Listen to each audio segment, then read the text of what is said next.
Welcome, everyone, to Livestream Reviews. My name is Christian Karasiewicz. I'm the content marketing manager at StreamYard, and we're so excited to have you join us for yet another episode where we get to review your live streams. We get to hear what challenges you're facing, ways that we can help you. So I'm going to go and bring on Leticia Campbell, my co-host here, and we're going to kick things off. So Leticia, it's great seeing you.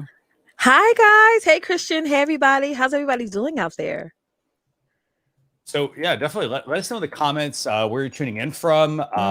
You know, what are some of your live stream challenges? I know we like to kick every show off with a question for you.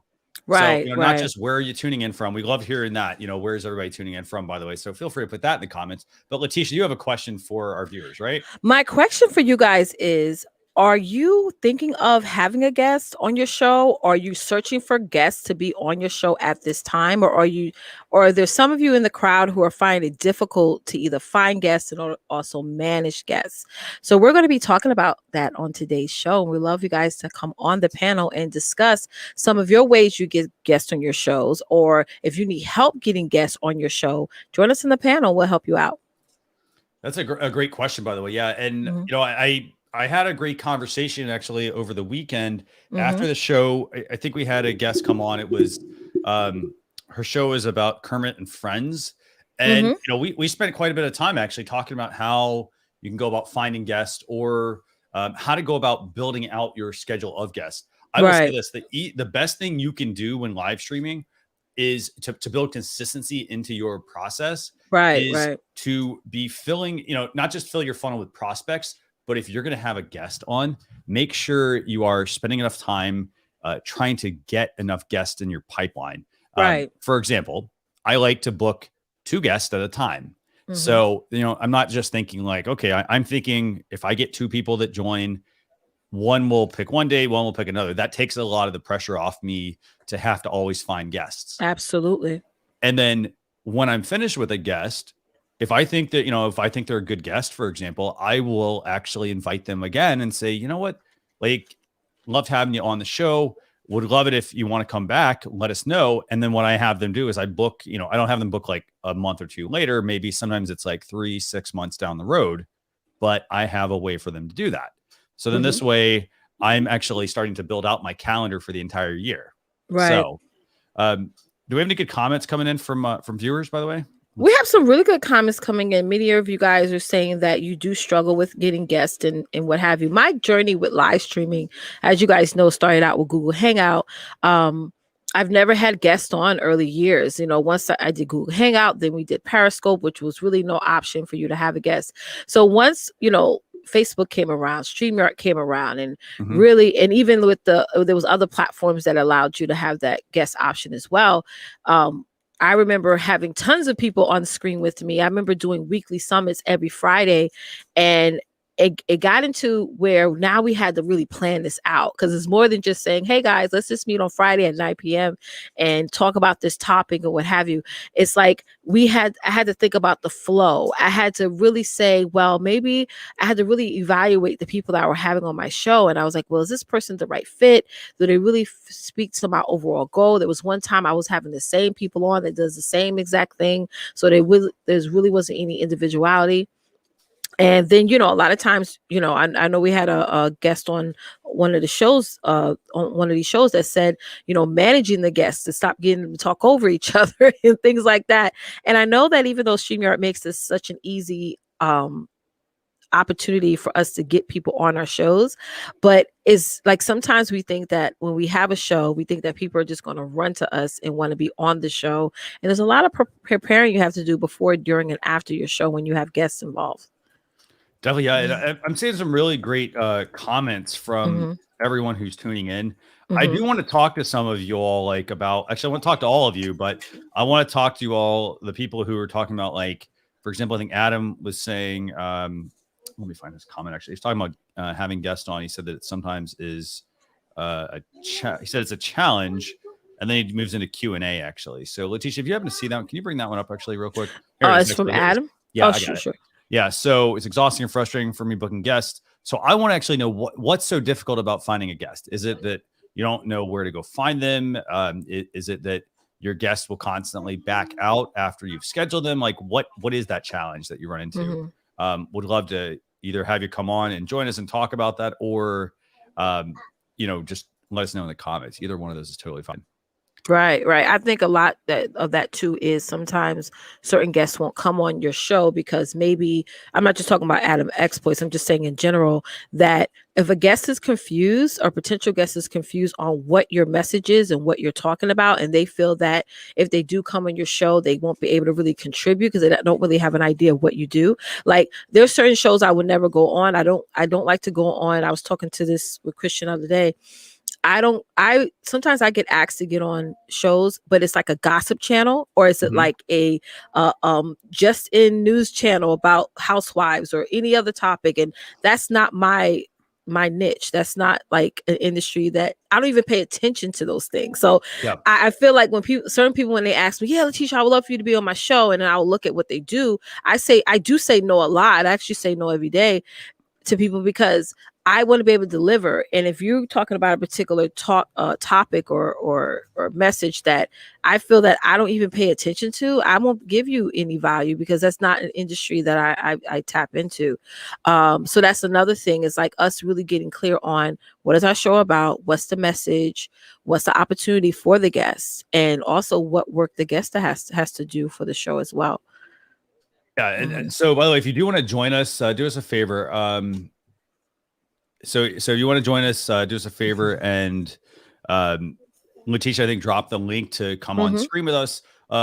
Jan, Elisa Giordano was saying, can she have her camera turned off? Yeah, that's fine. Just let us see you, and then like let us see you backstage, and then we can just do that. That's totally fine.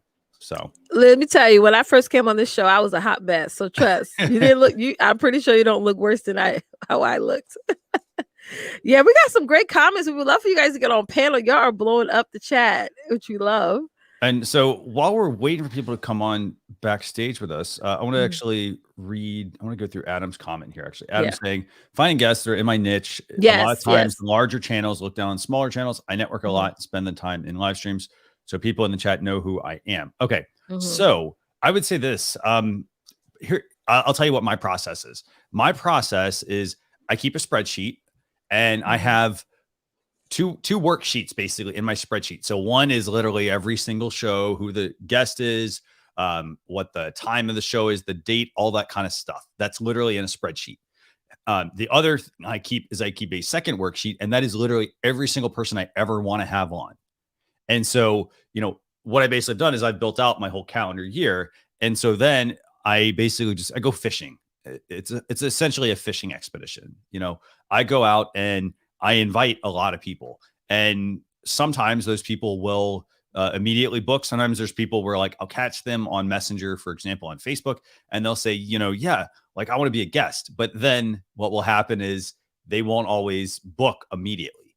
And so I know that I've at least put it out there. So then I can go back to them like a few days later. Hey, did you have a chance to book? Things like that. Now, how do I handle that booking process? I use quite a few. I use a calendar tool. So I don't do email, and I prefer not to do email and Messenger and things like that for just, let's just say I want to have Adam on my show. I don't just send Adam a message and say like, hey, Adam, you want to be on my show? And then we have chit chat about what date we're going to have you on. Right. I have a calendar program I use. So you can use Calendly, Harmonizely. There's quite a few other ones. Basically what they are is it's a way to create a custom calendar you send somebody. So basically I have a calendar set up for my show, and I have a certain amount of time blocked, and then I send that out to people. And then once those people get that, they basically then pick from the dates that I have specified. There's no back and forth. It's those dates on that day that I set up for that event. And then what's also there is I don't have to, for example, ask Adam for, let's say I have to ask him for a headshot or questions or things like that. That's actually part of him signing up. So when he signs up, he goes through he picks the date, he picks the time. There's no back and forth. Then it asks him the questions that I want to know. Things like, for example, if we ask our guest a question, we want to know what they want, like what's their wheelhouse, for example. And then we have a question where we're like, you know what? We also need a headshot to use on our thumbnail and things like that.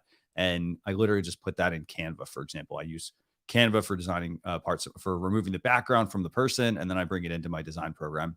And I now have my thumbnail made up very quickly. So right. benefit there is streamlines it. Right, absolutely. And now you create a whole system for your process. So if you were able to hire a VA Christian to take that over, they already have a process that you already went through step by step that you can hand over. Now, another thing I want to say, hey, Jill, about Adam is when you're dealing with bigger channels per se, I will always like position it as an interview. You know what I'm saying? So that way, that will be more of an enticement for that person to say, well, oh, great, this channel's interviewing me. I would love to be a part of it. So coming up, research that person first, because a lot of times you want the person knows, like, you know, you don't know nothing about what I do. So it's good for you to to research what they do. So that way, you know which interview questions to ask them. So I have done that. And that's great because when you create a flyer for it, like Christian says, he creates a flyer for his show. And I do it for mine as well. They post that flyer. Now you're getting more leads from their audience as well. So, set it up in like an interview type of thing more than just like a particular topic of the show, if that makes sense. Yes. And, there's some good questions here. I mean, Pale Dieters here saying LinkedIn's been great in finding professionals in my niche, law enforcement officers, lawyers, judges, victims, advocates, etc. Yeah. So you are going to have to, so here's the thing, you are going to have to go out and you are going to have to try to find some of those people. Now, here's one thing I would actually recommend doing. So go on, like, how you go to Google and you find like a listicle, basically. It's like 25 best whatever, right? So for example, let's say it was Pale here who was asking about, like law enforcement officers, for example, lawyers, judges, victims, advocates.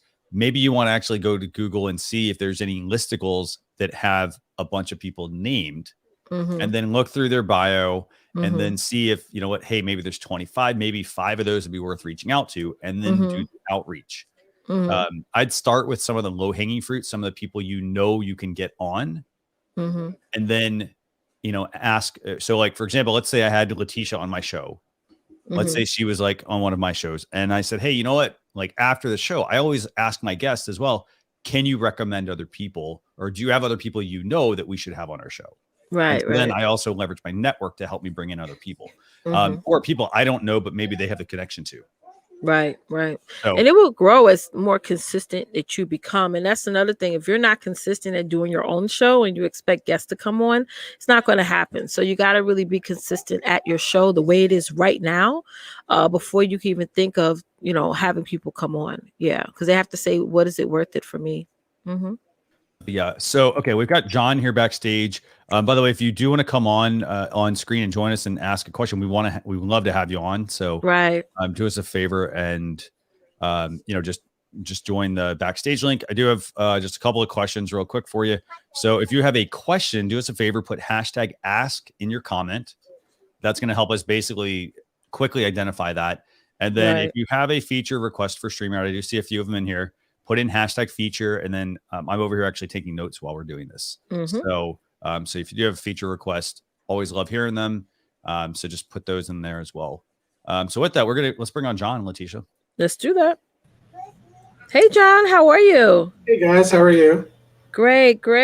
What are you doing? What's your question? So I have a channel on YouTube, Stack the Pads Goaltending. It mainly focuses around my stepson and his transition from a defenseman to a goaltender in ice hockey. Okay. And I'm up in Ontario, and with all the COVID shutdowns, we've been out of the rink since last year. So to kind of keep generating content, I started like an NHL playoffs kind of a live stream that I've been doing with a buddy of mine, Steve, in Montreal. Now we're 2 people in 2 different locations, and I've been using StreamYard to do a couple of lives, and it's actually been really good.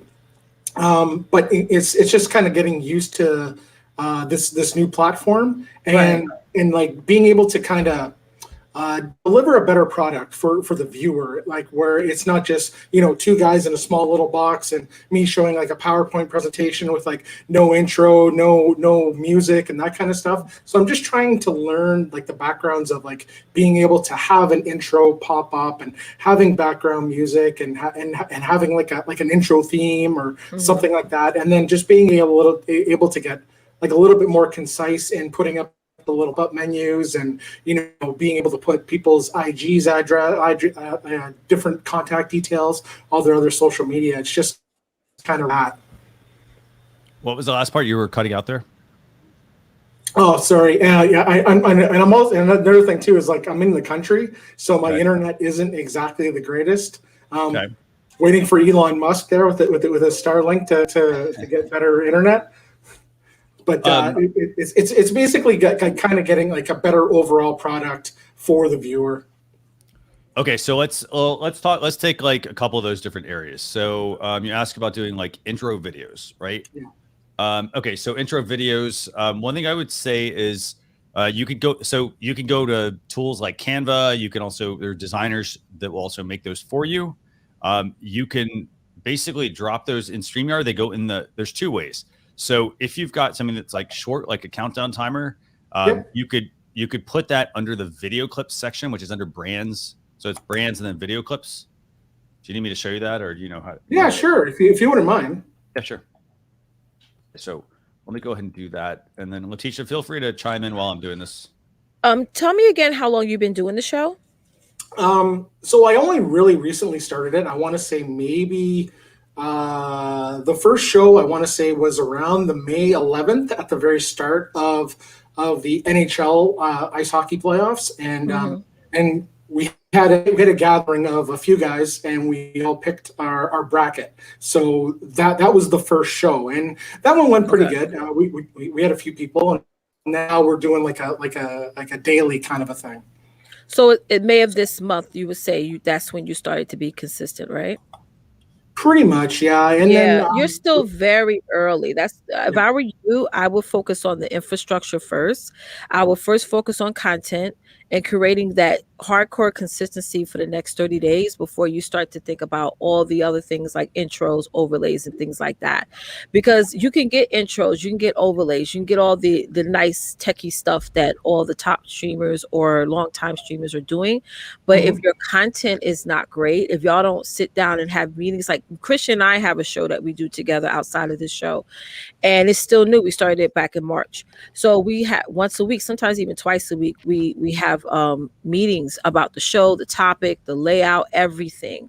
So before we get to that next step of our infrastructure, it's like building a building. It's like, I live in New York City, so high-rise building. What they start with the foundation, then they go up from there.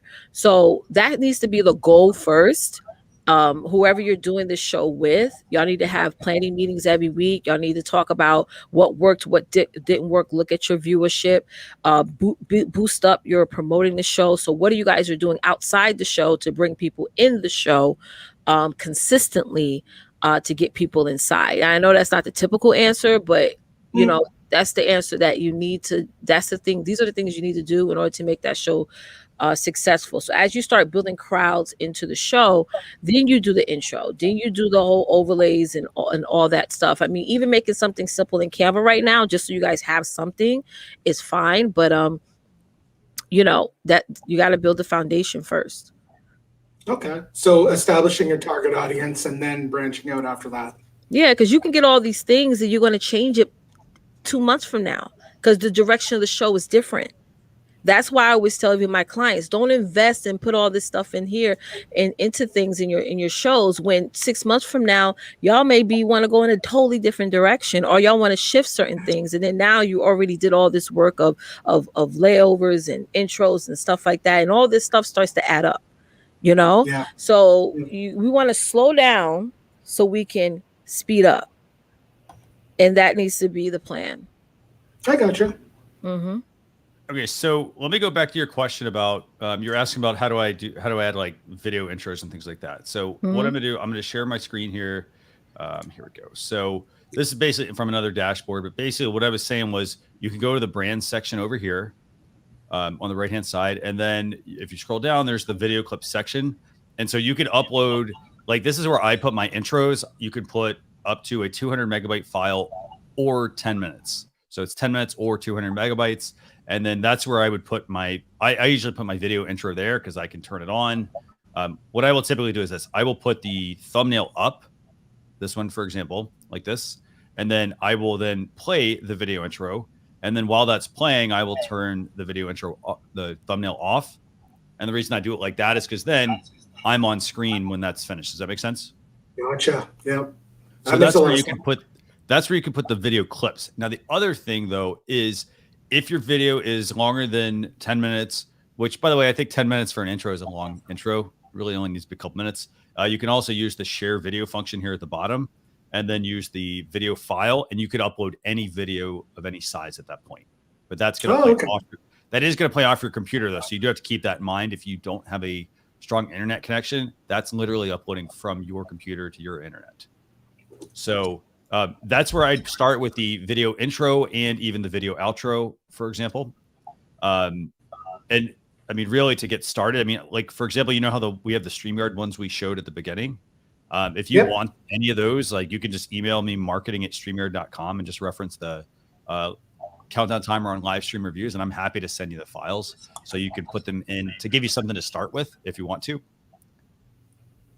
Does that work? Okay, that's perfect. Yeah, that's perfect. Because I always went to the branding and I put up my logo and stuff like that. I just haven't explored it enough and scrolled down enough.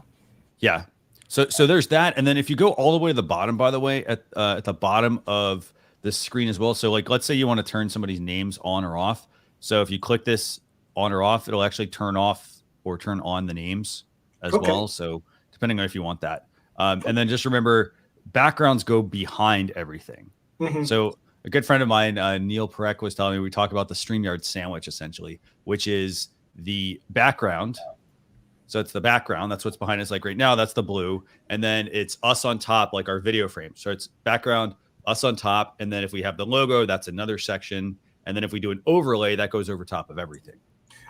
I use the sandwich to explain Filmora whenever I do video tutorials, and I explain Filmora like a sandwich. It's okay. That makes a lot of sense. So if you're using Filmora, you could actually use that as well to make an intro. One thing I would definitely caution you on. So music is a big challenge for live streaming. I don't like, I could tell you go use YouTube Sound Collective, Facebook's audio library as well. But I know depending on if you're multi-streaming, some of the platforms don't like that you are using music from YouTube on Facebook and so forth. So I always recommend paying for music, making sure I'm buying something that actually gives me a license to use it. Personally, I use Epidemic Sound. There's tons of other options, by the way. There is a blog post as well on streamyard.com/blog, which I'll put in a link in the chat here, but there's a whole bunch of there's like 20 something resources for free and paid options that you may want to consider. Yeah, I just got the YouTube slap on the wrist too for copyright written. Yeah, you got to. I mean, it's tough to really say what's right and what's wrong because I mean every platform is different. The key thing is you definitely can't just download something. You do have to pay for it. Yeah. Hey, thanks a lot for your time, guys. You're welcome. Does that answer your questions? Yeah, that was perfect. That was excellent. I don't want to, like, I could probably just hang out here and talk to you guys for the next hour, but I see there's numerous people that want to jump in. So here, how about we do this? We'll bring some other people on, and then if you decide you want to come back on, just come back in. Awesome. Yes. Thank you very much. Awesome. Thanks, John. Yeah. NLTMWs, right? Music is like a major challenge these days. You just never know. There's no way to predict, So I always like to, what is it called? Err on the side of caution. I just don't have music at all in my streams. Yeah, I mean, and like I said, I paid for mine. So like, I bought a license to that. Licenses are about, I think it's $100 and something a year, $200 a year. But again, it's also a business expense. It's also something I can use as well for other projects. So I'm not just buying it for a live stream. I can use it in other videos I'm making, and so forth. So just keep that in mind. Okay. So Leticia, do we have any other questions you want to bring up? Yes. Let's go through some questions here. There's quite a few, by the way. Yes. If you see any post some up, I have asked, can I stream two? David asks, can I stream two lives together into YouTube? I won't. You don't I want to don't be able to want. use, don't want to use the hop and okay. So Mm, I think there's a second part to that question. By the way, David, I don't know if you want to join us on screen. Actually, that'd be really awesome. So we could kind of go through yes. this. Because it's a good question. So, if you would join us on screen, that'd be awesome, actually. Yes. Let me see. So I'm at about the 12:07 mark. So give me a second. Let's see what we have here. Lots of good comments. We got Juma's coming back in. Thanks a lot, Juma. Hey, Juma, how are you? Hope your YouTube channel is working out. By the way, let us know if you made any adjustments from last week when we talked about your channel, organizing into playlists, maybe making some clips. Let's see. Alyssa said, how do you invite guests on in a way that's not thirsty and would entice them to come on? That's funny. You take that one, Leticia. I mean, I wouldn't think that sounds per se thirsty. I mean, people want to come on, they want to come on. If they don't, they don't. And a closed mouth don't get fed. If you want guests on your show, you have to ask for guests to be on your show. And it's not like, if you feel that is desperate, then that's the energy that you're going to give. But when I tell people, hey, join my show, it's a great opportunity for you to get connected to a broader audience. And my community would love to hear what you have to say and what you have to contribute. That's really, showing a sense of honor to that person and also leveling up my show, so, that's my answer to that. Here's the thing. I want to highlight the one point you made that I think is super important. And it's the fact that, and I tell everyone who asks me this, I will tell you the same thing. You have to ask people. Don't be afraid to ask people. That's the first thing. Because if you go in there with the mindset of, oh, well, they're bigger than me, for example, they're not right. Like if you never ask them, you're going to always be stuck with that mindset that it's never going to happen. But you know what? It is going to happen because you do have to keep asking. Like you're going to ask 10 people and, everybody, you're going to get 8 people who say no and 2 people are going to say yes. But hey, you know what? That's progress. So you're going to you have to continuously ask people if you want to have a guest, if you want to get them on as a guest. And I will tell you this, most people, it's the same thing for podcasts. So a lot of people, like they say, hey, how do I get guests on a podcast? Just ask people. People want to be on a podcast. They want to be. They literally just want you to ask them. Even very well-known people. For example, I think Seth Godin, for example, has been on a number of really small, entrepreneur podcasts, and it's because people reached out to him and asked. He may not agree to all of them, but he may agree to a handful, and you may be one of those people. So it's you have to ask people if you want to try to get anywhere. And here's the thing: if they say no, guess what? There's ask somebody else. There's tons of people out there, lots of people that want to be on. And then it goes back to what Leticia said as well. Like if there are people that you ask, maybe it isn't the right fit for them. Exactly. But it's the right fit for somebody else. Yeah. If they say no, then that's a missed opportunity. I think we got to stop listening to that inner audience in our heads that's telling us not to do things. It's only going to hold you back. I mean, people can call me arrogant or whatever, but I always go with the foot forward that I don't care how many followers you have. People can buy followers these days. I'm not going to compare what my step 5 to somebody's step 10. The only difference between me and that person is that they probably been in the game longer than I have or started way earlier than I've started. So that's the only difference. I can get exactly where you're at, if not surpass you. So you want to be on my show? Yes or no? No. Okay. Next. So that's how I look at it as. And here's what's going to I'll say this. Here's what's probably going to happen when you have somebody come on and they say no, they may come around as your show grows. And then at that point, hey, they missed their chance. But you may, but don't hold that against them. If maybe they got something going on, and it's not the right time, but don't be afraid to go back and ask them. So yes, they watching. Got another question here from Truth Guitar Method. Says, I went live yesterday, went really well. Would like to know why my mic is crackling. So Truth Guitar Method, I'd love to know more about that. What? Yeah, because you had that issue too before, right, Christian? About a month ago. Yeah, I did. And for me, the way I fixed it, it was like popcorn. I had to so I'd say this. The first thing is always, you probably know this if you're a musician, replace the cable. That's always like, first off, unplug everything and then plug everything in back one at a time and see where that issue comes up. So for example, if I plug it into my mic here and I notice, hey, you know what, this is when I seem to be getting some crackling. Let me let me replace the cable. That's the first thing. And then, if it could be a bigger issue, then, maybe I have to replace the mic at some point. Things do go bad. You have to remember that stuff doesn't last forever. So do us a favor. Yeah. Truth Guitar. Feel free That's to a mic drop. Stuff don't last forever. Amen to that. Let's see. Don't last forever, ever. So let's pause at the 12:10 mark, Leticia. I got a lot of comments here. And then let's bring on somebody else. Okay, so we're gonna pause at 12:10. So the next person that's coming on is Joel. You want me to bring him up now? Yeah, sure. Yeah. Okay. Is it Joel or Joel? Whichever one you prefer. That's fine. Oh, thank you. No worries. How you doing? Good to see you, by the way. Thanks a lot for joining us. Thank you for having me. So I'm actually Truth Guitar Method. Oh, cool. Awesome. Oh, good. Okay. Cool. So your mic sounds really good right now. I'll tell you that. I don't hear any crackling. Okay. So I went as far as I had a really bad PC, and what I ended up doing is I bought a new PC, and the crackling stopped. And so I kind of planned my life. I'm sorry. Hold on. Let me pause real quick. I want to give everybody just a quick note. It doesn't mean you have to go buy a new PC, by the way. Even though new equipment does solve the solution, buying a new PC is not the easiest thing to do. Just want to make sure I preface that. Okay. Yes, so Christian. You solved that is the PC. straight. Okay, great. Okay. And that solved your crackling. Okay. Yeah. So solved the crackling and plugged in everything. And I set up the show for last night.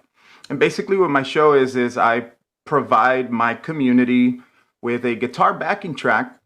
Okay. And then what they end up doing is they have a month to upload themselves kind of soloing over that backing track. And then we go live and we talk about how they did, give them prompts, and then just kind of have fun. And I was having fun. And then when I asked my moderator after I was done, I said, how did everything sound? They're like, oh, you were just crackling occasionally. And I was like, no, like, why was I crackling?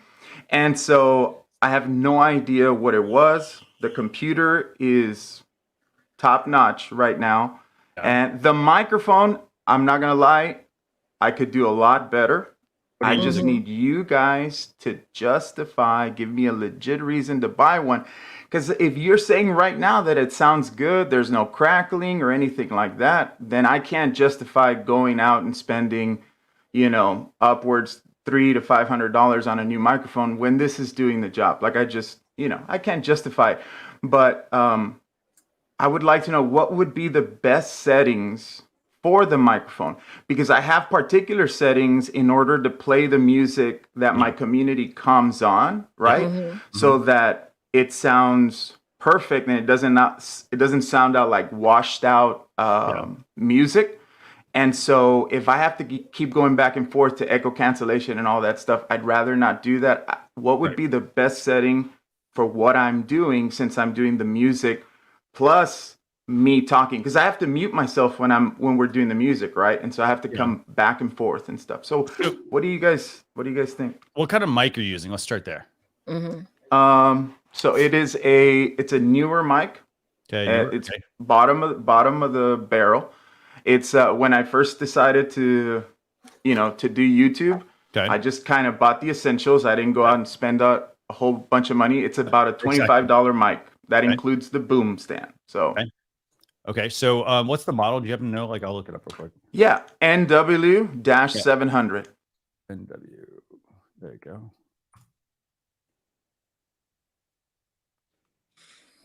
Okay, so I think it's this mic, isn't it? Let me just share this. Let me know if it's this one. This is the 800, but is it this one basically? Essentially this one minus all these other extras? Yeah, it's the bottom one. Then that one. Yeah, it's the one you hovered over right this there. One? Okay. Yeah, so let's just check this out. So I mean, I think what is this going into? I've had the channel now for over a year and grown consistently. Yeah. And which is, super awesome. And like I said, I just can't justify buying a new one if it's doing its job. Yeah. But I mean, if you can give me a legit reason to get another one, I can get my wife on board. The only stuff that I hear, I will say this, the only thing that I hear right now is, and I don't know if you have any sort of like gating going on, but like I keep hearing like when you talk and then you stop, I do hear like a change in the sound. So I don't know if it's like, if it's actually filtering out if you got some sort of filter filtering out the background. No. The background noise. Okay. Yeah, I do not have a filter, and I have been told that my microphone does that before. Okay. I don't hear it. I can tell you right now, I do not hear it at all. I mean, if everybody's tuning in, if you all hear any feedback from Joel here, like I'm not hearing anything. It sounds like I'll stop talking actually, and it's quiet. Yeah. So basically, like right now, I'm running it at maybe 10% volume. Okay. So 10% volume. Okay. So I think the volume sounds fine. Honestly, I think it sounds fine. If you started increasing the volume, you started hearing like clipping, then of course at that point you need to dial things back. But it sounds fine to me. I would say this. I mean, in my case, when I had an issue with mine, it was actually my headphone cable. Like I had a 6-foot long cable running. I'm running into a mixer, but it was going from my mixer into these in-ear monitors, and I was hearing it there, and people were not hearing it on their end. And it was literally the fact that I just had to go buy another cable. Right. So to be quite honest, normally I would run it maybe like 50% all the time. And then last night I decided to do maybe like 20% gain. Yeah. And right now when I decided I'm going to go on the show with you guys, I have it like at 10%. So in my opinion, when I was listening back to the live show, it sounds like I was clipping. To me, that's what it sounds like. But it does sound like crackling. But I think it was clipping. I don't know. So, I mean, I try a couple of things. I would try I'd either try the basic stuff, unplug everything, replug it back in. If you have another pair of headphones, plug in this, keep everything else the same, plug in the headphones, see if you hear any difference there. Because it could very well just be the headphones, or like something in the headphones could be going bad. The cable that plugs in, if those plug in, it could be that as well. The other thing also, if you ever keep, like if you have a smartphone nearby, this can cause a lot of interference. Oh, whole lot of interference. Oh yes. Like if you've ever been on if you've ever been on watching a video or doing anything, you'll hear it's like a pulsating, that's usually your phone interfering with something around you. Okay, so that's interesting. I do run my phone when I do a live, and that's just so that I can keep up with the chat, because you know how that's 10-second delay. And so I do keep it, right here, like right off camera. I would say this, if you for example, all my equipment is on this side, my phone is over here. So I keep it basically out of the way of everything. Gotcha. So I would maybe try some kind of setup like that. If you have to have it near you, I don't know if you have a tablet or anything around you, you may want to consider using the tablet maybe for, if you happen to have one. I think I'm gonna do that instead. Because then that will actually shut your cell phones. That'll actually keep the cell phone signal off. Because the other thing is, what a lot of people do is they leave the cell phone signal and the Wi-Fi on. Maybe you turn the cell phone signal off and just use the Wi-Fi. Go airplane mode. Yes, because that could also cause some interference. I didn't even know that was a thing. Okay. Yeah, that's a good point. That's a good point. But you don't also, maybe it's your room too. I know last week somebody came on and they had put a soundproof thing on their wall so that the sound wouldn't bounce back. Yeah, I actually do have soundproofing in the room because I do a lot of guitar stuff. Yeah. So I do have soundproofing. Awesome. Yeah. Awesome. And by the way, your other question you're asking about Stream Deck integration and things like that. Oh, it's on our roadmap. I don't have a deadline of when that's going to be out or hotkeys, but they are questions that we get quite a bit. I did note them as feature request again. That's I mean, I still use it. Yeah. I just, I've managed to like use the chat option on it, and then switching and sounds and voices and all these other things. But I'd like to control StreamYards with it. That'd be nice, because then I don't have to do, all the, mouse maneuvering and stuff. It'd be super sweet. Yeah, no, you're absolutely right. It's a question we get a lot. I have a Stream Deck as well myself, and I just use it for other things right now instead of streaming. So, but I know that it's being something that's being worked on. So, right, super awesome. Awesome. All right. Well, that was my question. Cool. Thank you so much. So tell my wife that I can buy a new microphone, right? Yes, right. Yes. All right. Well, thank you guys. Thank you so much. I appreciate you guys having me. By the way, before I drop you off, right there. I want to make sure I got your YouTube channel. I just want to show everybody who's tuning in. I think it's right, Truth Guitar Method, right? Yes. Awesome. So I will say this. I mean, you've got about 4,000 subscribers. By the way, just to give you congrats. How often are you streaming? I stream twice a month. I do the Jam of the Month, which is the one that you see there, the live TGM Jam of the Month. Okay. That's on the last Friday of every month. Okay. And then I do one like maybe 2 weeks into the month, and that's just like a guitar chat or me giving a lesson or something like that. Cool. I got to say this. I mean, I'm going to speak about this from a live standpoint. I like the fact that all of your content centers around guitar. Like, that's my niche, man. Actually, it's in my channel. It's a Christ-centered guitar channel, but it's geared for beginners. Okay. And anybody who's struggling to kind of get past the little hurdles when you get stuck, those plateaus. Well, I mean, you're doing really well with this. So doing it twice a month. Remember, because the other thing also I think I should highlight here is that if you doing live, like if you're just doing live, that you're not, you might run into challenges of just getting people to constantly tune in, right? So what you're doing though, which I really like, is that you're supplementing that. So you're doing pre-records and you're doing live video. Right. That's a really good thing, because then somebody might come across, for example, like they might be looking at, let me find this one, like the Spark amp, for example. They might have been checking out your video and then they didn't know you did a live. Right. And then that can be a way to get them into your live streams, or they're checking out, some of your other content that you've got. Or if you're doing the live, you could even maybe say, hey, you know what? I also published, a video about, finger confusion, for example, and here's a link to that video. So this way you can use the two together as opposed to just relying on one type of video. So yes. So the idea actually came, I do have a little community going, right? And they come in and they check out the videos and stuff. And about 3 months ago, I was on someone else's live and they invited people to submit their guitar performances. So I submitted one. And then I was like, man, that would be super cool if I could get my tiny community to participate with my channel. So what I do is I create one backing track per month, a little short one, 1 to 2 minutes. And I tell them the style, but I don't tell them like what key it's on or anything like that. They kind of have to like challenge themselves to do it. Yeah. And then they record themselves playing, and then we go live. I show their video. We go on to their page, give them a like and talk about it. And then I have these little emojis when you join the channel, and,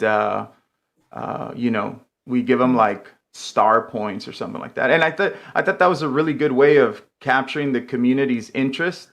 It's still growing. That was only the second one. The third one is this June. So awesome. I've only had like 4 or 5 participations per challenge. That's awesome. And so it's been a lot of fun. And as far as StreamYards, I do the $10. I was offered that $10 option. Yeah, that's good for my channel at the moment. I think if I start picking up revenue, then I might go pro, because I like the 1080. You guys look amazing, right? And so the 720 gets on my nerves a little bit, but I grow with the pace of the channel, so we'll see. Yeah, and the people who are watching are not like, oh, I'm not going to watch because he's not at 1080p. You know what I mean? I can see you doing stuff. Do you do anything with kids? Like, do you do lessons for children? Yeah, so I'm actually an elementary music teacher, and I did not do any music with kids. You should. But then I had a TikTok video. I guess I can't say go viral, right? But it kind of went nuts on there and got over 300,000 views. And so it attracted some people. So now what I'm doing, if you check out the videos on the channel, is I have recordings of like me talking to the kids or me singing a song.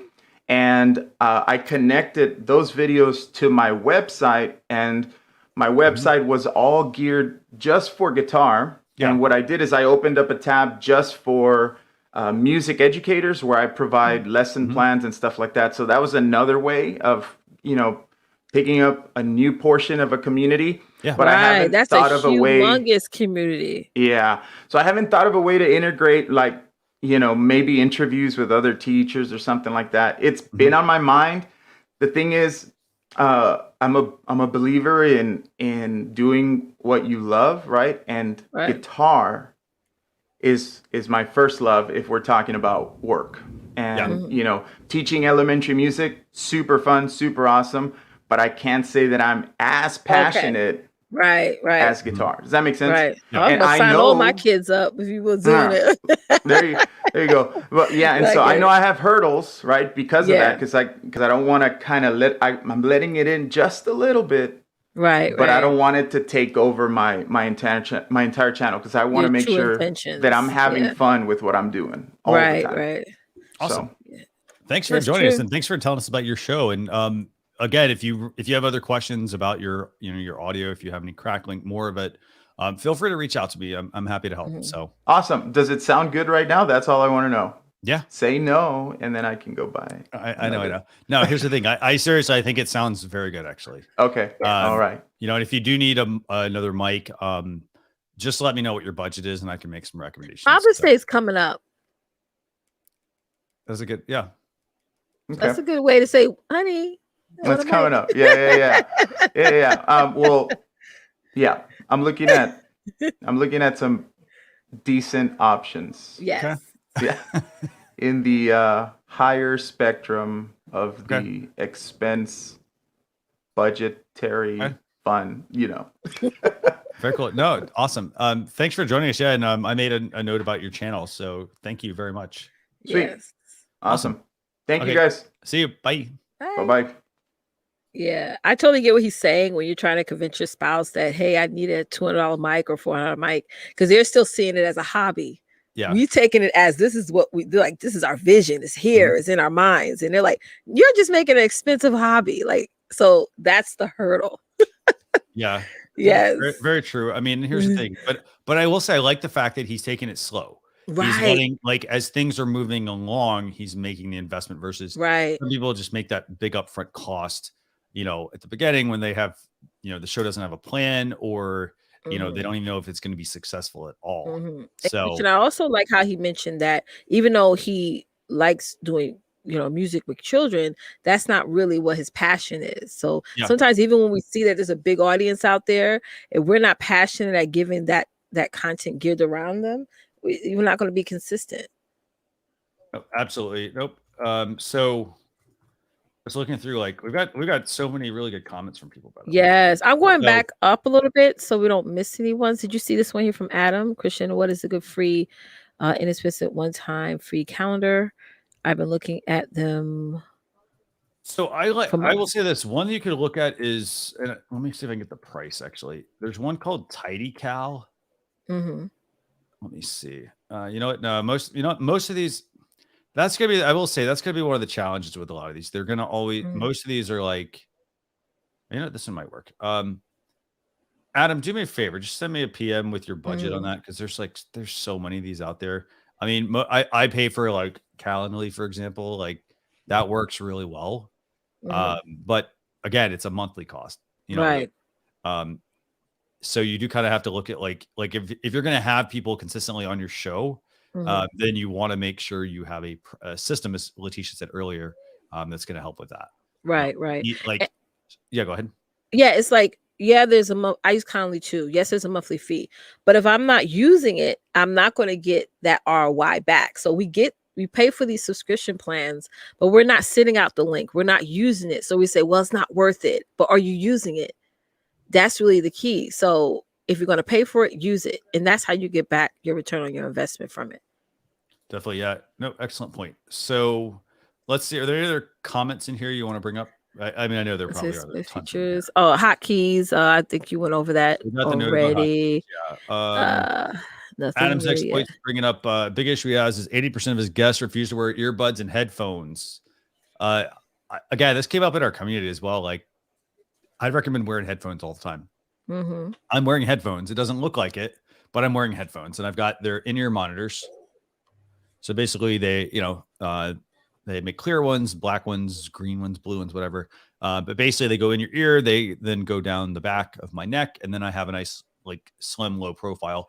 Or you can always, put on the over ear ones. But I don't know. I mean, I think I'd always recommend people wearing headphones just because it's going to help give you a better sound. So, for example, if they're on their phone and they're just talking into it, like, you may even want to tell them, it doesn't sound good when you don't wear headphones.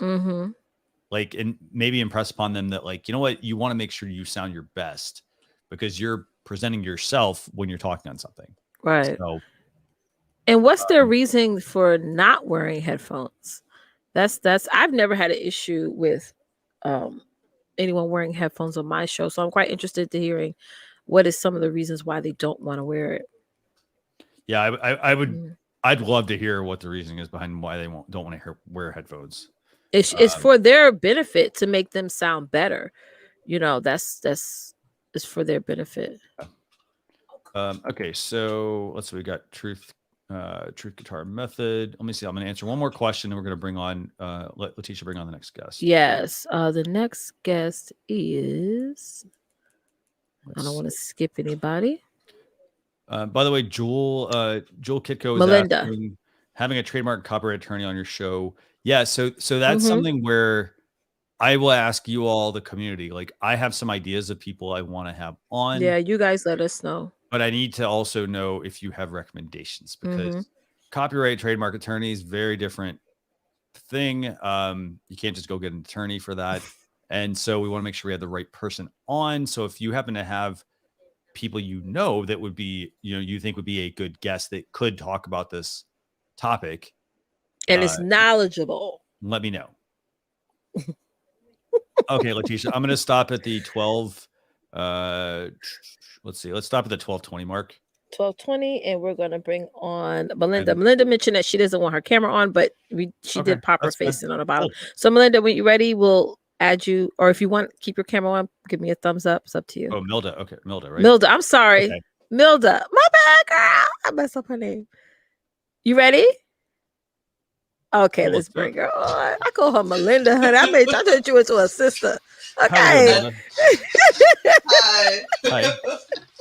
Hi. So I'm from Lithuania, so my English is not so good as I wanted to. But I hope you'll understand. And a little bit of history in our whole country. There are only 3 million people, so we are a little one in Europe. I wanted to share the first steps of my show. Sure. Because there was, I have a lot of information in my head. Should be here.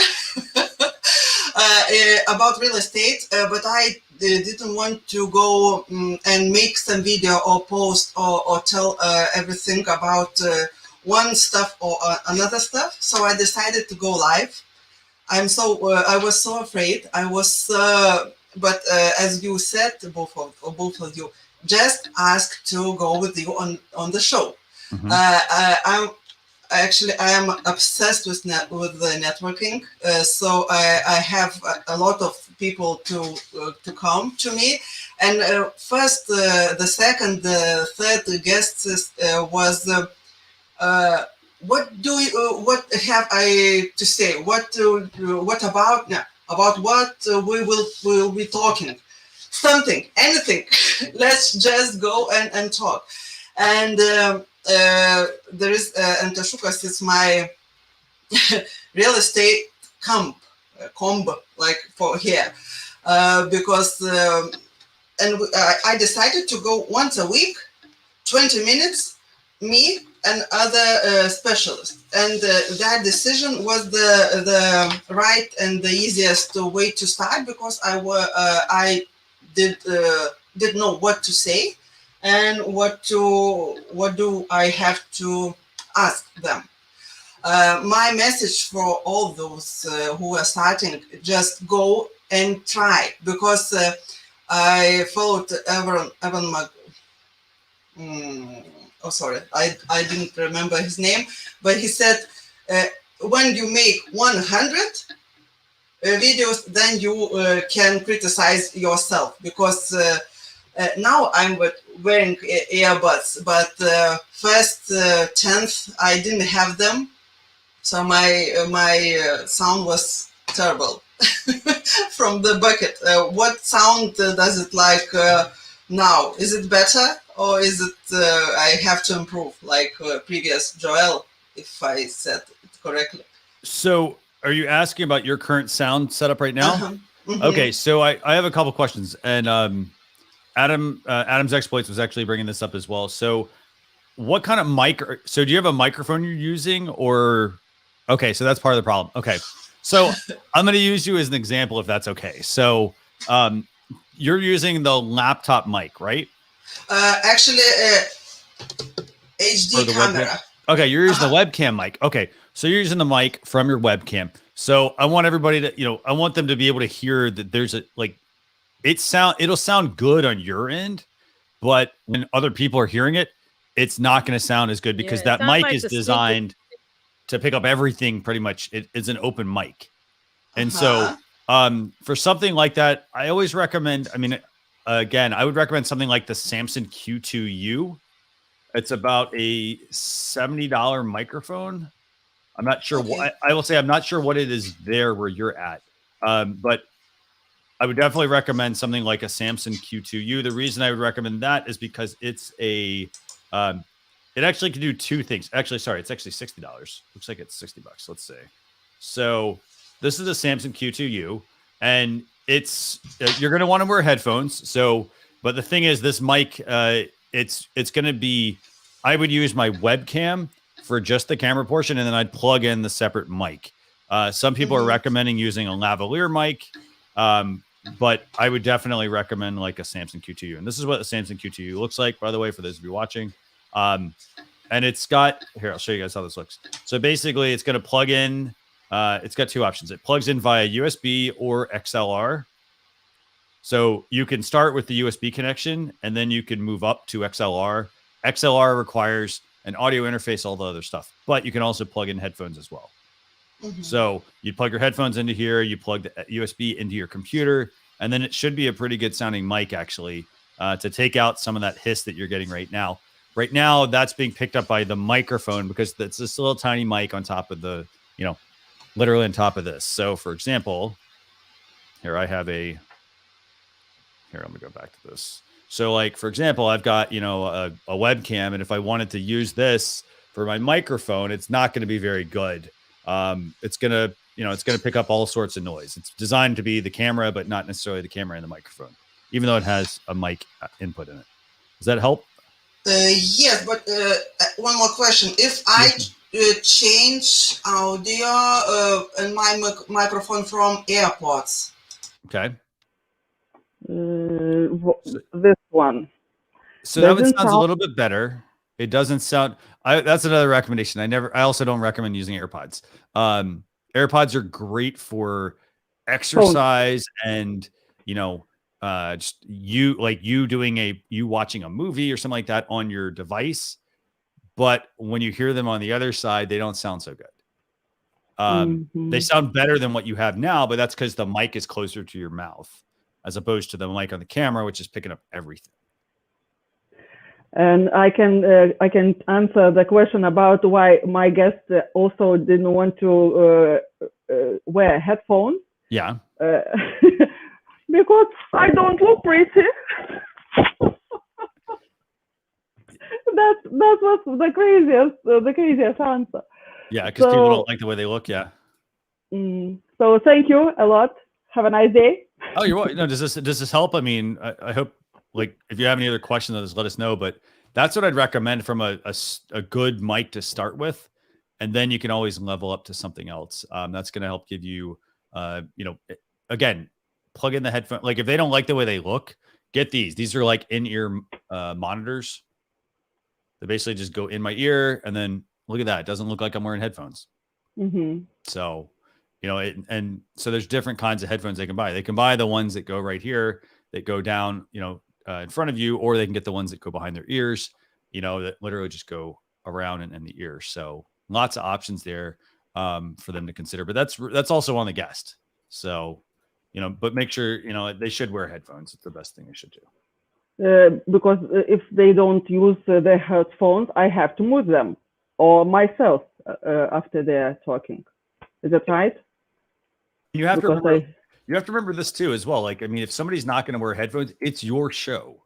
So you want to make sure that, like, I always I tell people, like, for example, minimize distractions around you, like wear headphones, for example, restart your computer, do just something that's basic, common live stream checklist before they're going to get started.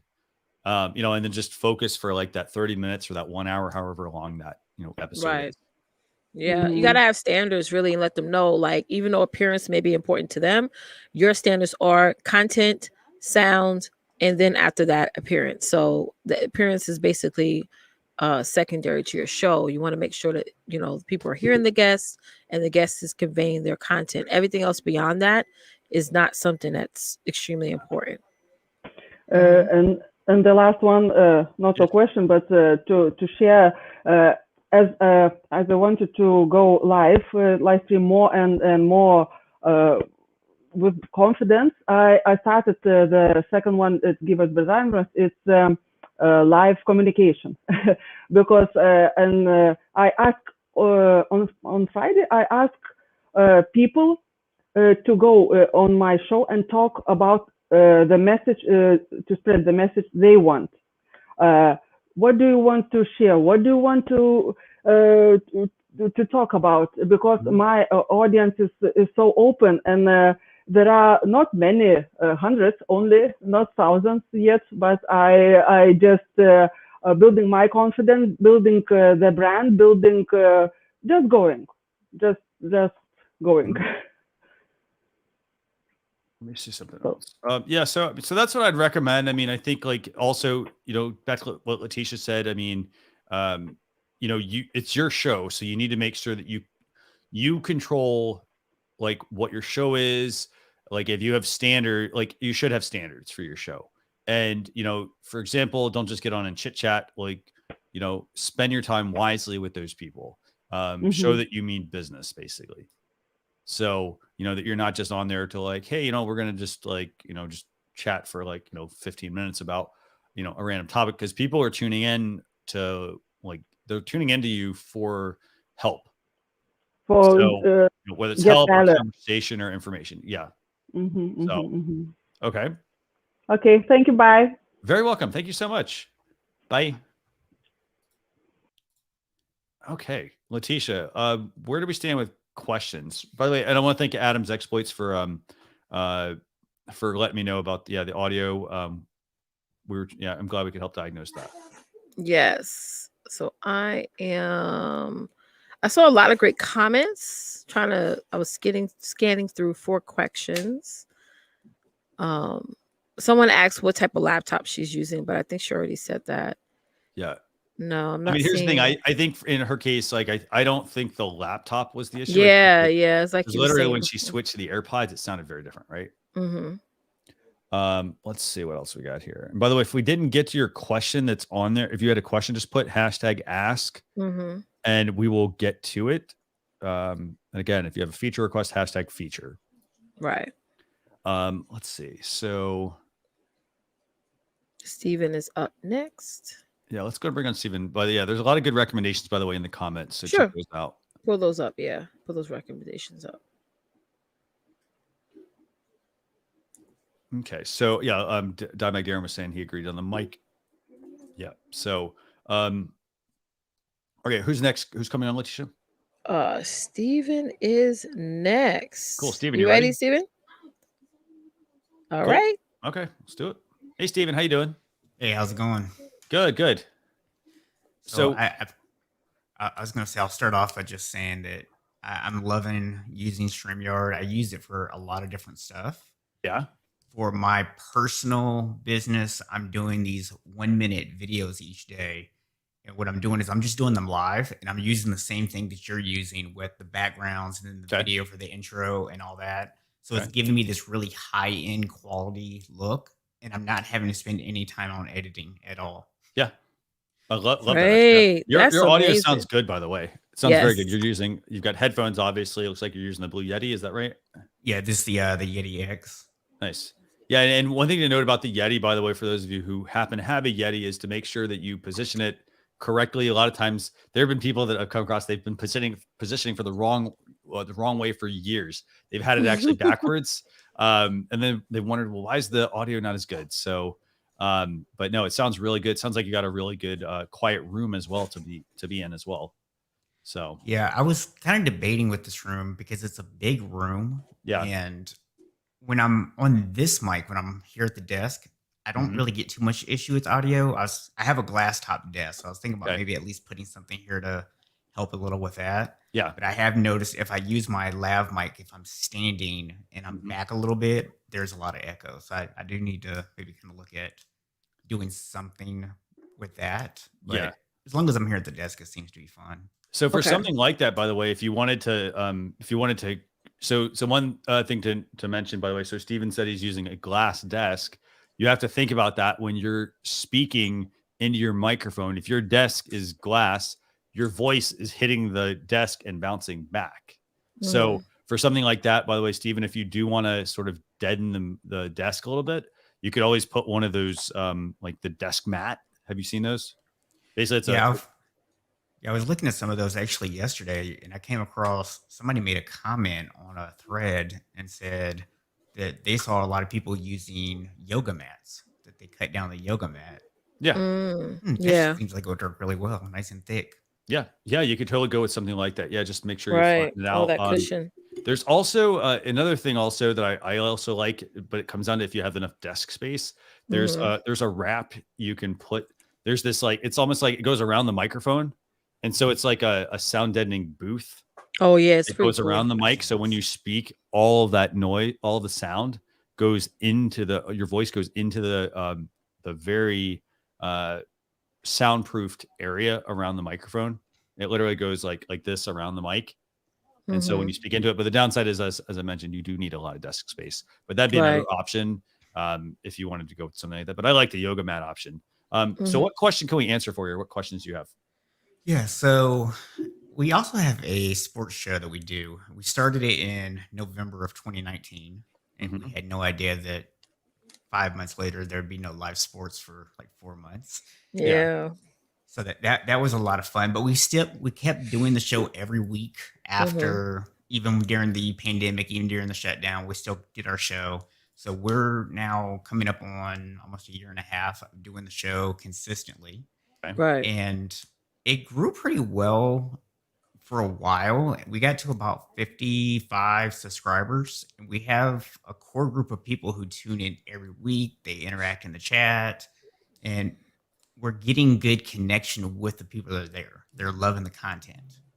Okay. But we can't grow the show anymore. We've everything we've tried, we're posting on social media, we're promoting it throughout the week. We're going to other podcasts. We've had other podcast hosts come on our show as special guests. We've done all these things to help expand our audience, but it just hasn't grown. So what can I pull up here? Do you have something I can pull up? Yeah, if you go to playcallersportstalk.com, it will take you right to the YouTube channel. What's the channel called? I'm on YouTube. What's the channel? Play Callers Sports Talk. play caller. Okay. And while Christian's looking it up, when you say growing the channel, obviously it means growing subscribers. So obviously I'm a huge numbers person. So how many subscribers new subscribers are you saying that you're getting every month? I wouldn't even say that we're getting any on a monthly basis. We're at 55 total, and that's, like I said, we've been doing it since November of 2014. Okay. So. Okay, so, and I'm going to do two things. So I'm going to pull up your channel, and then the other thing I want to make sure I mention. So what I'm going to do, because I want to make sure I don't do too much overlap, I will take a look at the live component, give you some suggestions here, and then we also have a YouTube channel review show as well that we do. It's done once a month with Daniel Batal and Dee Nemen on this channel as well. They do it on Saturday, the one Saturday that we take off. So they will actually give you a YouTube observation of it, like first impressions, things like that. So I'm going to look at it from a live perspective. Okay. So you do this show. Okay. So, so it's Fridays. So let's start with the time. I'm just going to throw out some ideas here. I mean, your show is at 8:30 p.m. Eastern Standard Time on a Friday. Have you considered another day, another time? Maybe I'm just, or maybe tested a different time or day. So the problem that we've run into is my co-host, his daughter plays soccer. Okay. And so a lot of times that's the only time that he can 100% be available. So if we do any other time, there's going to be times where he's available, and then there's going to be times that he's not. So that was why we ended up on that time, that was when he could definitively be available. We could do later, but that would be our only other option. So, Leticia, do you have any suggestions offhand? What is your audience like? Who are you trying to reach? So I don't think we've ever really sat down and tried to target a set demographic of people. It's more just sports. We talk mostly football and basketball, but we do incorporate some other sports into the conversation as well. But I would say our primary focus is football and basketball. Football and basketball. Okay, so you're sort of targeting two audiences essentially. Yeah, and if I were you, I would look at other channels, because my husband follows a lot of people on YouTube. He's big into basketball and football, but he'll watch one channel that's just football, and that's all he wants to see is his team and them talking about his basketball team, which is the Knicks. And then for football, the Vikings. He is another individual that talks just about Vikings. They got the purple everywhere and the skull and all that stuff, right? So I think it's a lot going on. I think right now you guys are doing great. I think niching down needs to be the plan. Okay. Like getting clear on, okay, sports is so broad. It's so big. It's time to narrow it down. And I know that's hard. I'm not going to sit up here act like it's easy, because y'all do want to still talk about everything. That's what y'all been comfortable with talking about. But now it's time for you to talk to that particular individual who's watching, is going to be tuning in every single week into the show. Like Friday nights, 8:30. That's family time. Like he's, I don't want him. I don't want him looking on the show, but again, the people will watch the replay. So again, but if you want to get that live viewership, I would definitely consider you guys thinking about shifting the day and the time to maybe earlier in the day, not later. And I'm thinking a weekend. So how many people tune in, by the way? So sorry. So I'm seeing you can have them where they can call in, for example.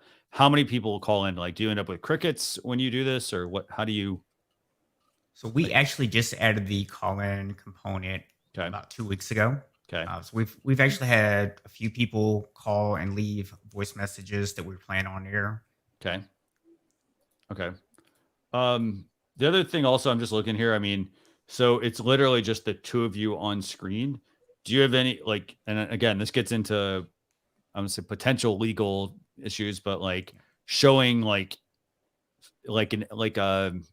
needs to sort of be a pattern break at some point where if you're I can't hear what you're talking about, but let's say you're talking about a basketball game, for example. Is there a way for you to bring up any sort of highlight, for example, or any sort of image, something to kind of break this pattern as opposed to just being the two of you on there talking about it? Because here's what I'm thinking. like I'm thinking, for example, when I go watch like sports highlights, for example, I go over to ESPN or something like that, right?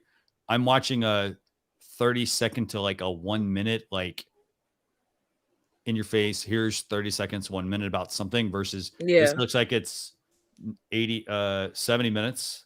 And that's a long time, actually. I'm thinking if y'all going to talk about sports, it needs to just either y'all just going to talk about football only, just talk about basketball only.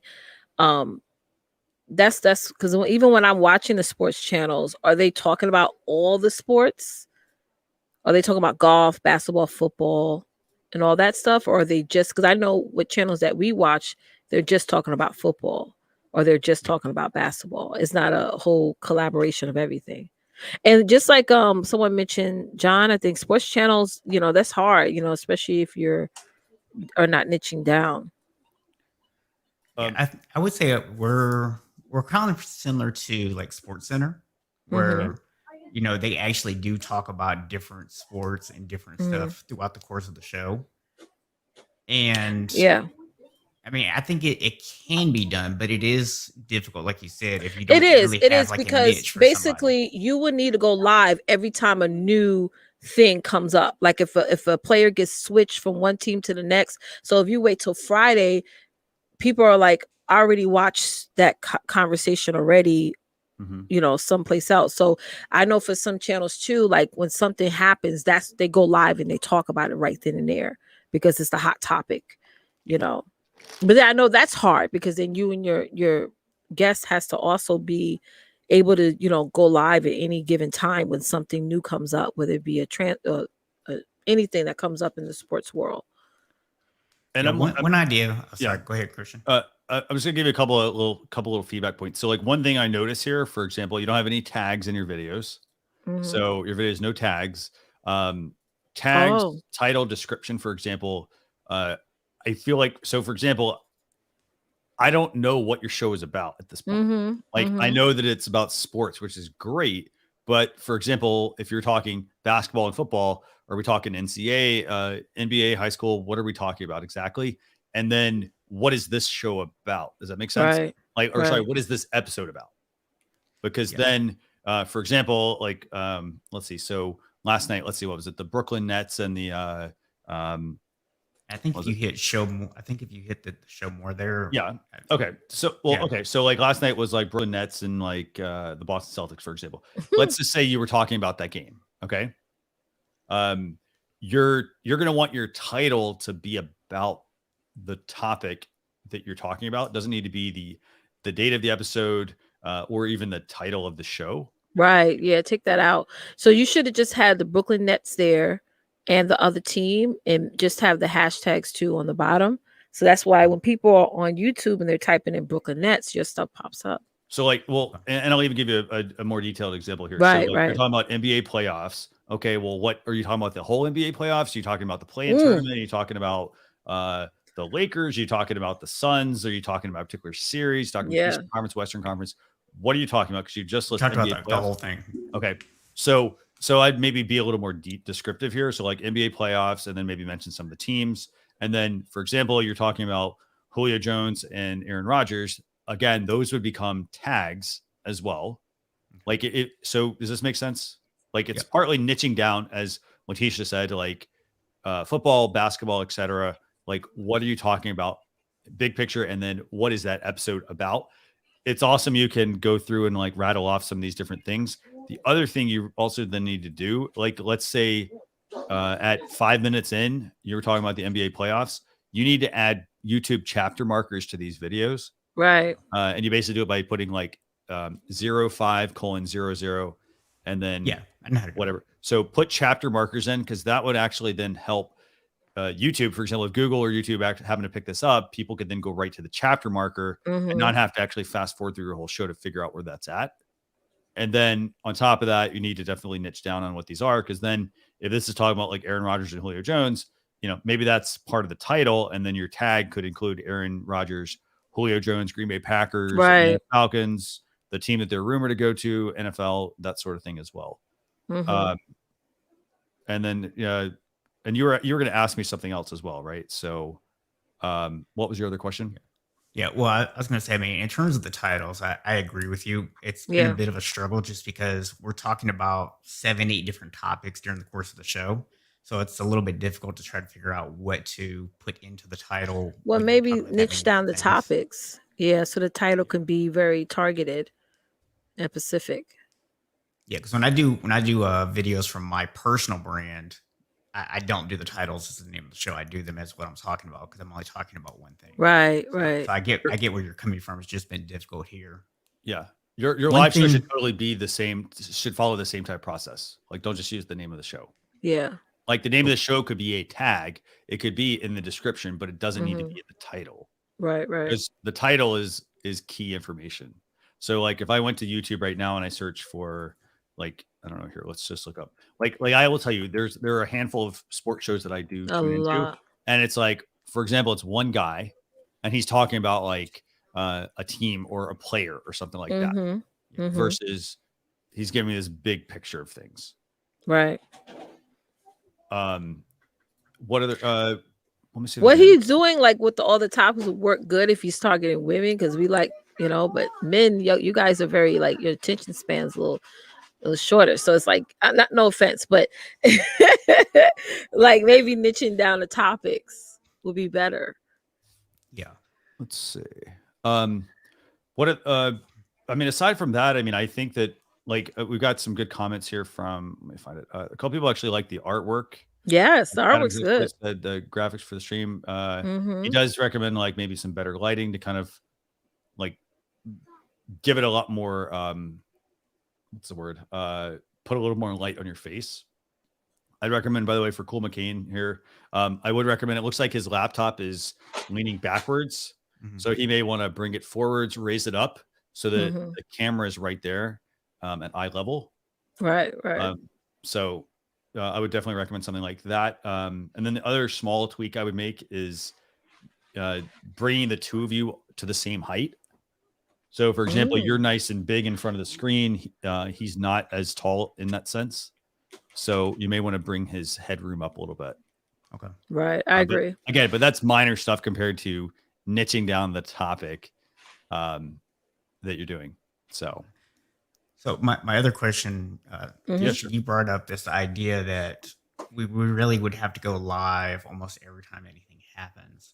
And one of the ideas I've been kind of kicking around is maybe throughout the week, as stories happen, just doing a 1 to 2 minute video talking about that topic. Right. Just and then using that to promote people to come and actually talk about more there stuff go. on Fridays. I like that idea. And you could also take that, and if you wanted to, those could become video clip segments that you play inside of StreamYard. That's right. Okay. So if you use the share, so you basically could go into like StreamYard, record it, or go into wherever you want to on your phone, for example, record it, save it to your computer, and then bring it into StreamYard as a video file. And then that way, as you're talking about it during the segment, you bring it up and you can talk about it. I like that. That makes sense? That idea. Yep. Cool. Yep. Let us know. Yeah, if you have any, let's like do us a favor. Like I'd recommend like, so for example, if you're doing the show, make sure you're asking people to get their subs up. Make sure you ask them, you know, like, hey, don't forget to like and subscribe. Encourage them to tune in. I did want to make one other comment about your artwork, your thumbnail artwork.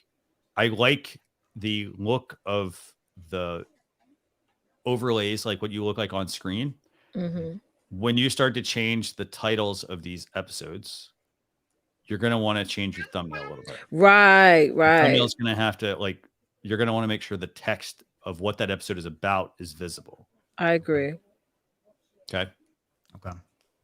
And then I so agree with that. I had to change that up on my channel as well. Yeah, if you go to my personal brand, you'll see that I'm already doing all this stuff over there. Yeah. It's just got to convert it over. Yeah, I don't know why I'm not doing it here. Right, it's all right. I have no excuse. Which one are you? Is it Stephen Box or is it something else? If you do Unshakable Habits, Stephen Box. Yeah, like I don't know what it was. One team where one of their main players got this is football. Was it Green Packers? Whatever. Oh, yeah. And the guy is this YouTuber guy, and he was talking about it, but his thumbnail was like that. And it was just so funny. Just clicked on it. It's like that. Like it's like visual. I agree with the thumbnails. A couple other little tips here for you real quick on this as well. So Ooh, nice. So one thing you also see, you have the same like look for this video that you have for the other one. Mm-hmm. So like for the sports side and for this one. For example, if I were doing this one, I would recommend maybe putting the sport coat on and the dress shirt. Right. If you're talking about like, building habits, things like that. And then on the sports one, maybe you've got a sports like look that you're going with. I agree. I'd probably recommend something like that. And then I'm looking at the same thing here. I mean, you've got like, no views on this, for example. So you are putting your hashtags in. I'd recommend on your hashtags, by the way. And by the way, for those who do live streaming, you can put up to 3 hashtags in your description and they will show up at the top of the video. And so one thing I'd recommend here, Stephen, is like have one branded one and then have something that's a little more generic to get you in, like maybe it's motivation, for example, if that's the game here, for example, or confidence or something like that. Putting in a generic hashtag so that you can get that video inserted into larger videos, or sorry, into larger topics that people are searching for. And then the other thing, same thing I'm noticing here, like no tags, for example. And then mindset mistake, like for example, what's your is mindset mistake the topic you're going to be targeting? If not, we need to just be more descriptive there. And then the same thing here, like adding something that's a lot more, like giving some more description about what this episode is about. Looks like there's a lot of links to a lot of stuff, like podcasting, things like that. But yet there's not a whole lot here about like mindset, I think. Does this make sense? Yeah. And that one is actually, it's a series. So if someone watched video 1, video 1 actually talks about how you have to have the right mindset. And then video 2 is, are you making this mindset mistake? So if they watch video 1, then the title for video 2 would actually make more sense than if somebody just came to video 2. So it's meant to be as a series. Okay. So one other thing I would add to that is if you're making a series of live streams, just make sure that you are like, for example, if somebody if I came to this because YouTube recommended it to me, you want to make sure that you have something at the beginning of that video that tells me, hey guys, this is part of it. I haven't watched it. Maybe it's in there. But if there is a part 1, you want to mention that and say like, hey, if you're just tuning into this video, don't forget there is a part 1.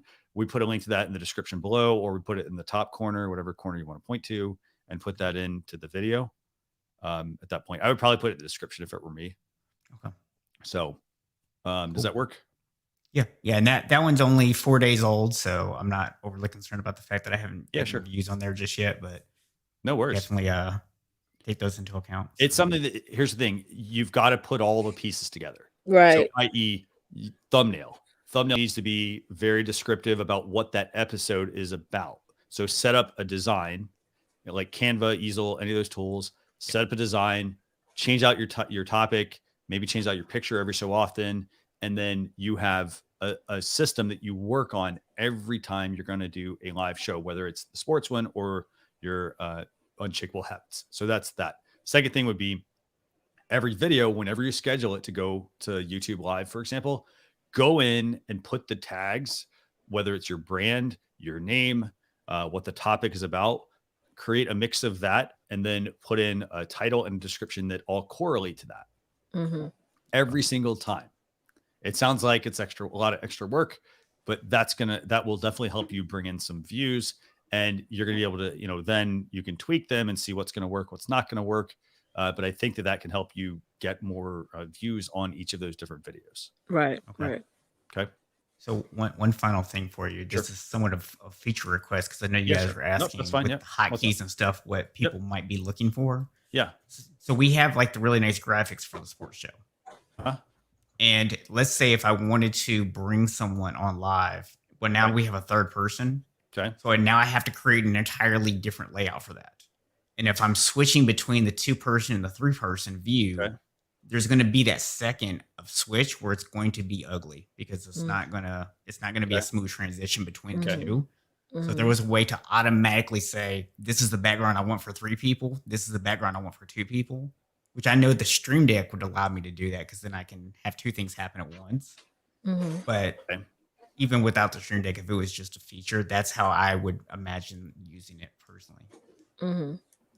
Okay, let me just make a note. So basically, if you bring a two person shot with a two camera overlay, same for a 3-person, etc. Right? Yeah, and then you just automatically be able to switch the backgrounds and everything when you switch the camera views. Basically, so they move together. Yeah, or in sequence. Okay, cool. Very easy. If you have any other questions, again, feel free to reach out. You can join our Facebook group, facebook.com/groups/StreamYard. Let me get the link, /StreamYard community. Feel free to join that, or you can always direct message me. So I appreciate it. Our production meeting this week will be very interesting. Awesome. Yep, definitely. Yes. Thanks for joining us. We really appreciate it. Time to pivot. Thank you. Yes. All right. Okay, so let me see if we missed any comments, by the way. And by the way, if you're finding these if you're finding these sessions helpful, do us a favor, hit the like button and make sure to subscribe to the channel, and also let us know in the comments. If you like what we're doing, if you're like, you know what, hey, we want to see more of this, less of this, and so forth. We really want to hear. Sorry, so I typed that mistake. Let's see what else we got. This is a question that came up by Jewel. She was asking about the admin access. I know that is in the works. Think in the summertime. I think are you asking about the StreamYard Teams feature? I think that's what you're asking about. So yeah, so we do have StreamYard Teams coming out in the summer. I think that's what you're looking for.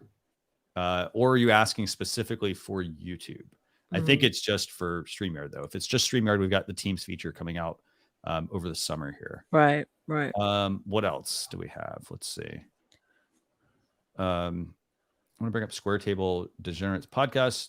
What Steve's talking about is why I don't do just sports talk. It instantly eliminates 80% of the audience. If you do general sports chat, you have to be a good personality. Yeah. So 100% agree with that. You either have to be a good personality or you have to have other people as well that are working. Like you might have for example, let's say you have a generic or general sports talk show. You may want to have an expert or co-host that one person covers baseball, one covers football, basketball, soccer, tennis, whatever. So you could break it up that way as well. Or you could have one person as the host and everyone else maybe underneath that takes, a particular sport, for example, that they're able to cover. Okay. Let's see. Another recommendation, by the way, if Steve's still watching, John's recommending try adding a Facebook page, or I can't tell if you Facebook group or page. Use it to keep your fan base updated during the week. That is another option. You could set up a Facebook group, and you could tie that to your Facebook page, and that group could be about all the stuff that's going on, and then you could cover one or two of the main topics on your show. Right. Or ask them also, sometimes before I do my show, I'll say, hey, what you guys want me to talk about today? Or what do you want me to talk about regarding this subject matter or this thing that just came out on the news, to get their cued into it. Yeah. Jennifer is asking, first time here, would love to have our show reviewed. This is great. When's the YouTube channel reviews? Okay. So the live stream reviews, you can join that one. I did drop a link to the invite link to join us on screen. And then Leticia, when is the YouTube channel reviews? It's going to be on Saturday, June 12th. That's when the YouTube channel reviews is going to happen. Yeah. So that, and that's a once same a month time thing they do. Yeah. Let's see. Another couple other tips real quick for Steven. They got to find other people that are dying to talk about sports. Yeah. Yes. So, yes. Yeah. What is this one we've done? Did you put this one up, Leticia? No. Oh, I'm sorry. I tapped it by mistake. Oh, sorry. It's my nails. Hold on. We've done 42 live interview sessions. Most of the time, my streams didn't go smoothly. The software is asking for a strong internet. My guests had terrible times and disruptions. So in terms of your internet, the things I'd recommend, those are you definitely need to, we always recommend you hardwire into your internet. I'm hardwired right now, for example. It's just so that you get a consistent stream. If you're on Wi-Fi's got to go through all different parts of a house, for example, if you're in a house, an apartment. So, that signal's it's not always going to be consistent. And if you have a strong, consistent signal, it's going to always be the same. So there's not going to be those dips that you're going to run into. And the other thing is, like, our software is cloud-based. So we actually handle most of that. So you do have to bring, a pretty good, a decent computer, but you don't need like a gaming laptop necessarily, but it all helps to make things run smoothly. In terms of panning and zooming and things like that, that's actually all controlled by your camera for the most part. So your camera may have those options on it. Some of them, for example, if you're using like a webcam, you may have to use the software that's built into the webcam to be able to get some of that stuff to work. Yeah. So let's see. Okay, let's go bring some other guests on, Leticia. Yeah. So Tim is up next. Tim, you ready? Thumbs up. Okay. Very cool. Okay, So, I think Tim, he's ready. Thanks for joining us, Tim. Oh man, I feel like I'm on the Tonight Show. Are you kidding me? This is fantastic. I'm waiting for the live studio audience. You guys are you guys are great. You guys are great. I just want to, I have a couple questions, but I want to tell you something. I'm an old dog, and let me say that StreamYard is so easy to use for me. Yes, it is. Again, I'm not of this generation, Yeah. I mean, I never learned how to go and program my VCR, never mind trying to get any of this other stuff in. VCR, what's that? Yeah, exactly. This is exactly it. And I was on terrestrial radio for a number of years, and then we went into internet radio because it was, be honest with you, it was quite cheaper. And I was able to get a larger group in.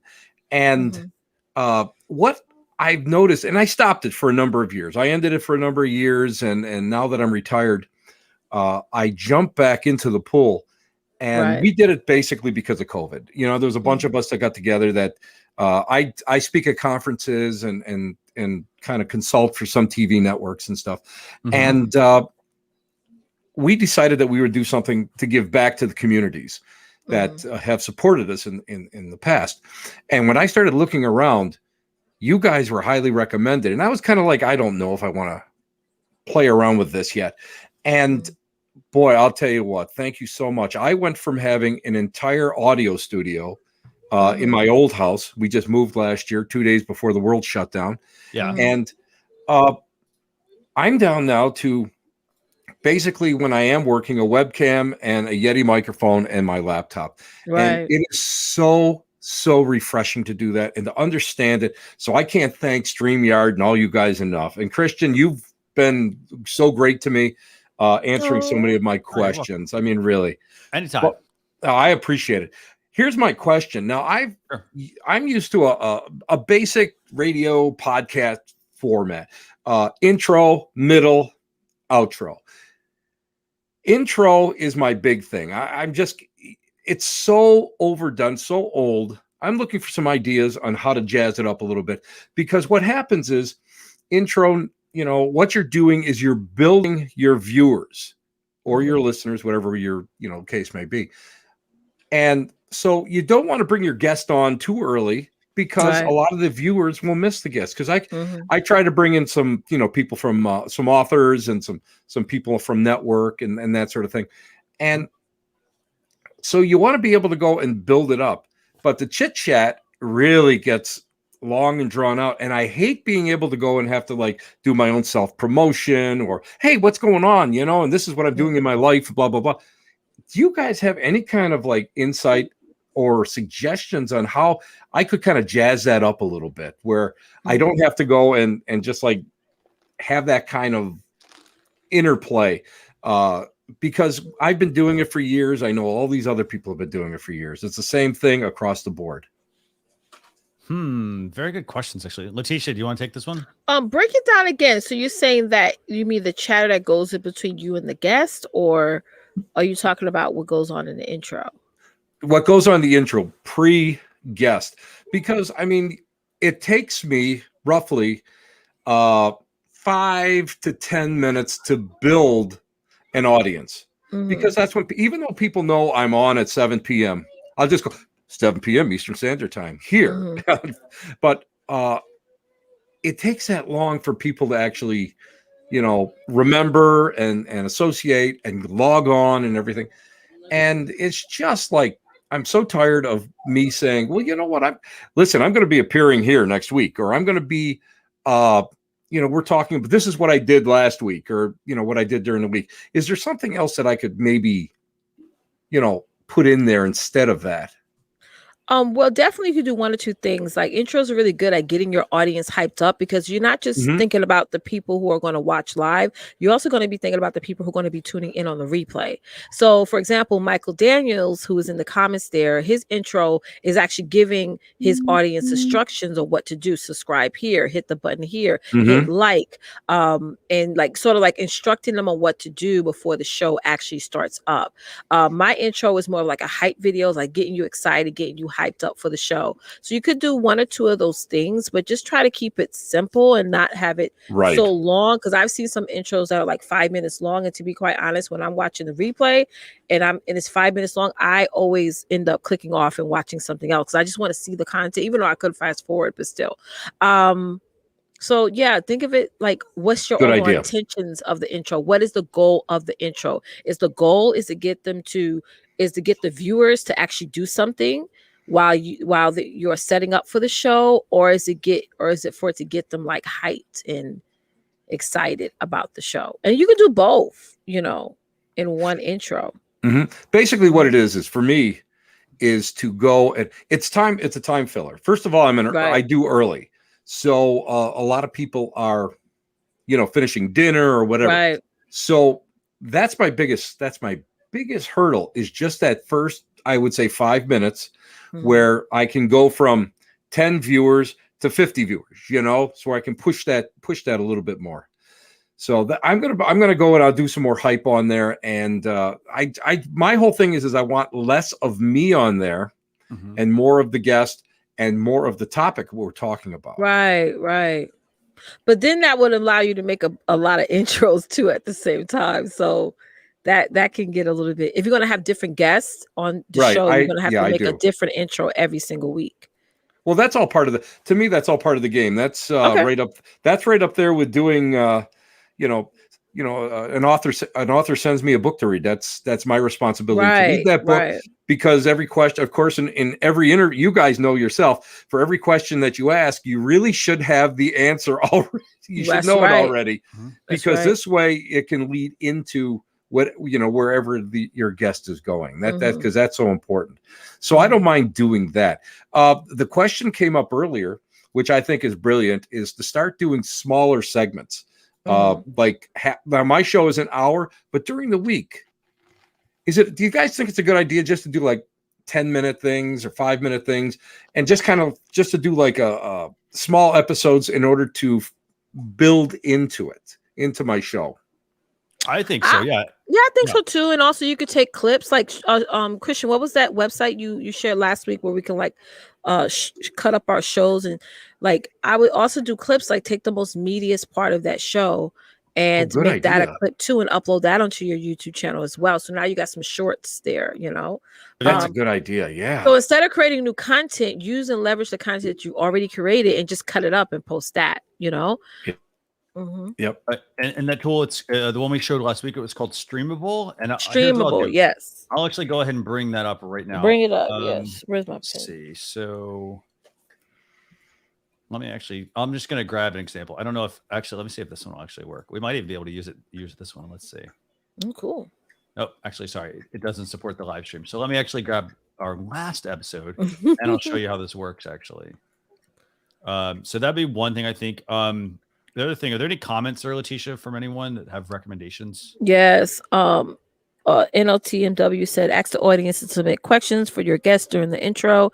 Engage them. Yes. Especially if they know the guest already. If there's somebody popular or what have you. I always ask after I create the banner and I put it out there in social media, because basically I'm cheap, and that's the cheapest way to get it out there and the most effective. I always encourage people, hey, send me some questions. I want to be able to go and ask your questions. I can ask 1,001 questions, but I don't know what you know or not about whatever. So that's great. Yes. Sorry, by the way. Sorry if there was some noise there. No, I didn't hear nothing. Okay, so let me go ahead and bring this up actually here. So this is streamable. So basically, if you go to streamable.com, basically what I've done here is I've taken the URL from our last episode. Okay. And so what I can do now is, like, let's say I want to create a clip. Like, let's just say I want to, like, let's say I identify that this is the part, for example. So I can easily just do this clip. Mm-hmm. And then if I create video here, it's going to just give me, let's just make it shorter just so you guys can see this. Let's make it like, let's say this is the clip. So if this was the clip, it literally would just play through once I create the video. And then that would be something that I could share out on social media. It's just that little tiny portion of the video. So that might be something worth checking out, Tim. I definitely will. Yeah, that's a great idea. That would actually really be a great PR tool that would not cost anything, and it would be a great filler and be able to do that. Because now what I'm doing now is for a 7 o'clock show, I'm doing a Facebook Live for about 5 or 10 minutes at 4 o'clock to hype the show up. Also, of course, I usually I'm starting to hype the Tuesday show up on Saturday night.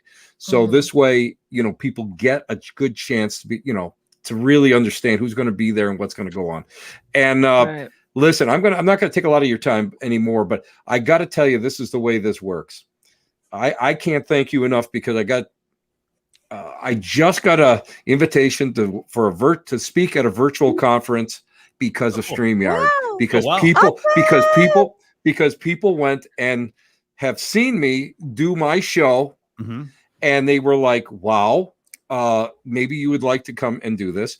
I also got a possibility. I got a little breadcrumb that came in today to speak at a conference in Las Vegas in December. Nice. So that again is coming in from StreamYard, from the work that I'm doing. And what I love about StreamYard now is the fact that people worry about numbers. And what I've done is since I've retired from my real job out there in the real world, I'm not doing numbers anymore. When I was on terrestrial radio and that, you have to worry about numbers. Yeah. What I'm doing now is not worrying about numbers, but I'm worrying about networking. And what's happening is that people are seeing me do this on StreamYard. Yeah. I get invitations to conferences. Because of the invitation to conferences, I've been able to go and consult on network TV. And the latest thing I've done was Portals to Hell, which is seen on Discovery Plus. And it was a thing that, a cameo that I did for them. Here's the thing. This is how people, this is how you grow. And through the networking, through the handshaking, through, the associations, the sky is the limit. And StreamYard is definitely my tool to be able to get out there in the world, to be able to go and, share my books and get on TV and get a chance to go and meet people I would never have usually met, or go to places that I've never been to. Yeah. So thank you guys so much. And your tech services are phenomenal. Awesome. And I can't thank you guys enough for it. And I just, again, you got a big fan here. I just love it. And we also did a cooking show, paranormal cooking show, believe it or not. Wow. And we experimented. We had the 2 cameras going, one above and one on us. I used to volunteer at a little public access TV show or TV station. Yeah. And we had 3 floor cameras and 7 robo cameras. What we were able to do with StreamYard with 2 cameras equals everything that we were able to do in a semi-professional situation. So thank you guys so much, and love you guys. Cool. By the way, do me a favor. I love hearing this. So do me a favor. Can you shoot me an email? Just do marketing@streamyard.com. Just reference live stream reviews. Send me a link to your channel. Tell me a little bit more about the engagements you've also booked as well. Those sound fantastic. And then we're getting tons of comments from people wanting to know what your channel is and whatnot. So if you have that, just drop it in the comments. We'd love to. Basically, right now I'm updating my. I'm creating a new YouTube channel. Cool. Okay. Just because again this was just going to be 3 months. That's all we were going to do the show for, and it's gone well over a year now. And so now it's time. I'm going to update it, get it a little bit more professional. But if anybody wants to see, what the show is or who I am, it's www.timothytshaw.com. And the show is called The Black Cat Lounge. It's heard Tuesday nights, 7 p.m. Eastern Standard Time. And we have paranormal and metaphysical content. And, we just enjoy it. And we're doing this, and I'm highlighting people, not just network people, but people who really enjoy what they're doing and sharing it out there with the public. So that's what we're doing. Very cool. By the way, do me a favor. There's lots of really good comments and questions and whatnot in the they're congratulating you. Do me a favor. Go and just respond to those. We'd love that. So thank you guys again. Thank you guys. I can't thank you guys enough for this fantastic fantastic stuff. And again, if I can figure this out, anybody can figure this out because right. I am tech challenged, man. So this is great. Thank you so much. Fantastic. Anytime. Thanks so much for joining us. We really appreciate it. Ciao, babies. Thank you. Thank you for coming. This is awesome. I love hearing this, just hearing from just all of our users. I mean, this is awesome hearing from Tim here. So let me actually, I got a couple comments real quick. I want to address Leticia, and then we're going to bring on our next guest. Okay. Yes.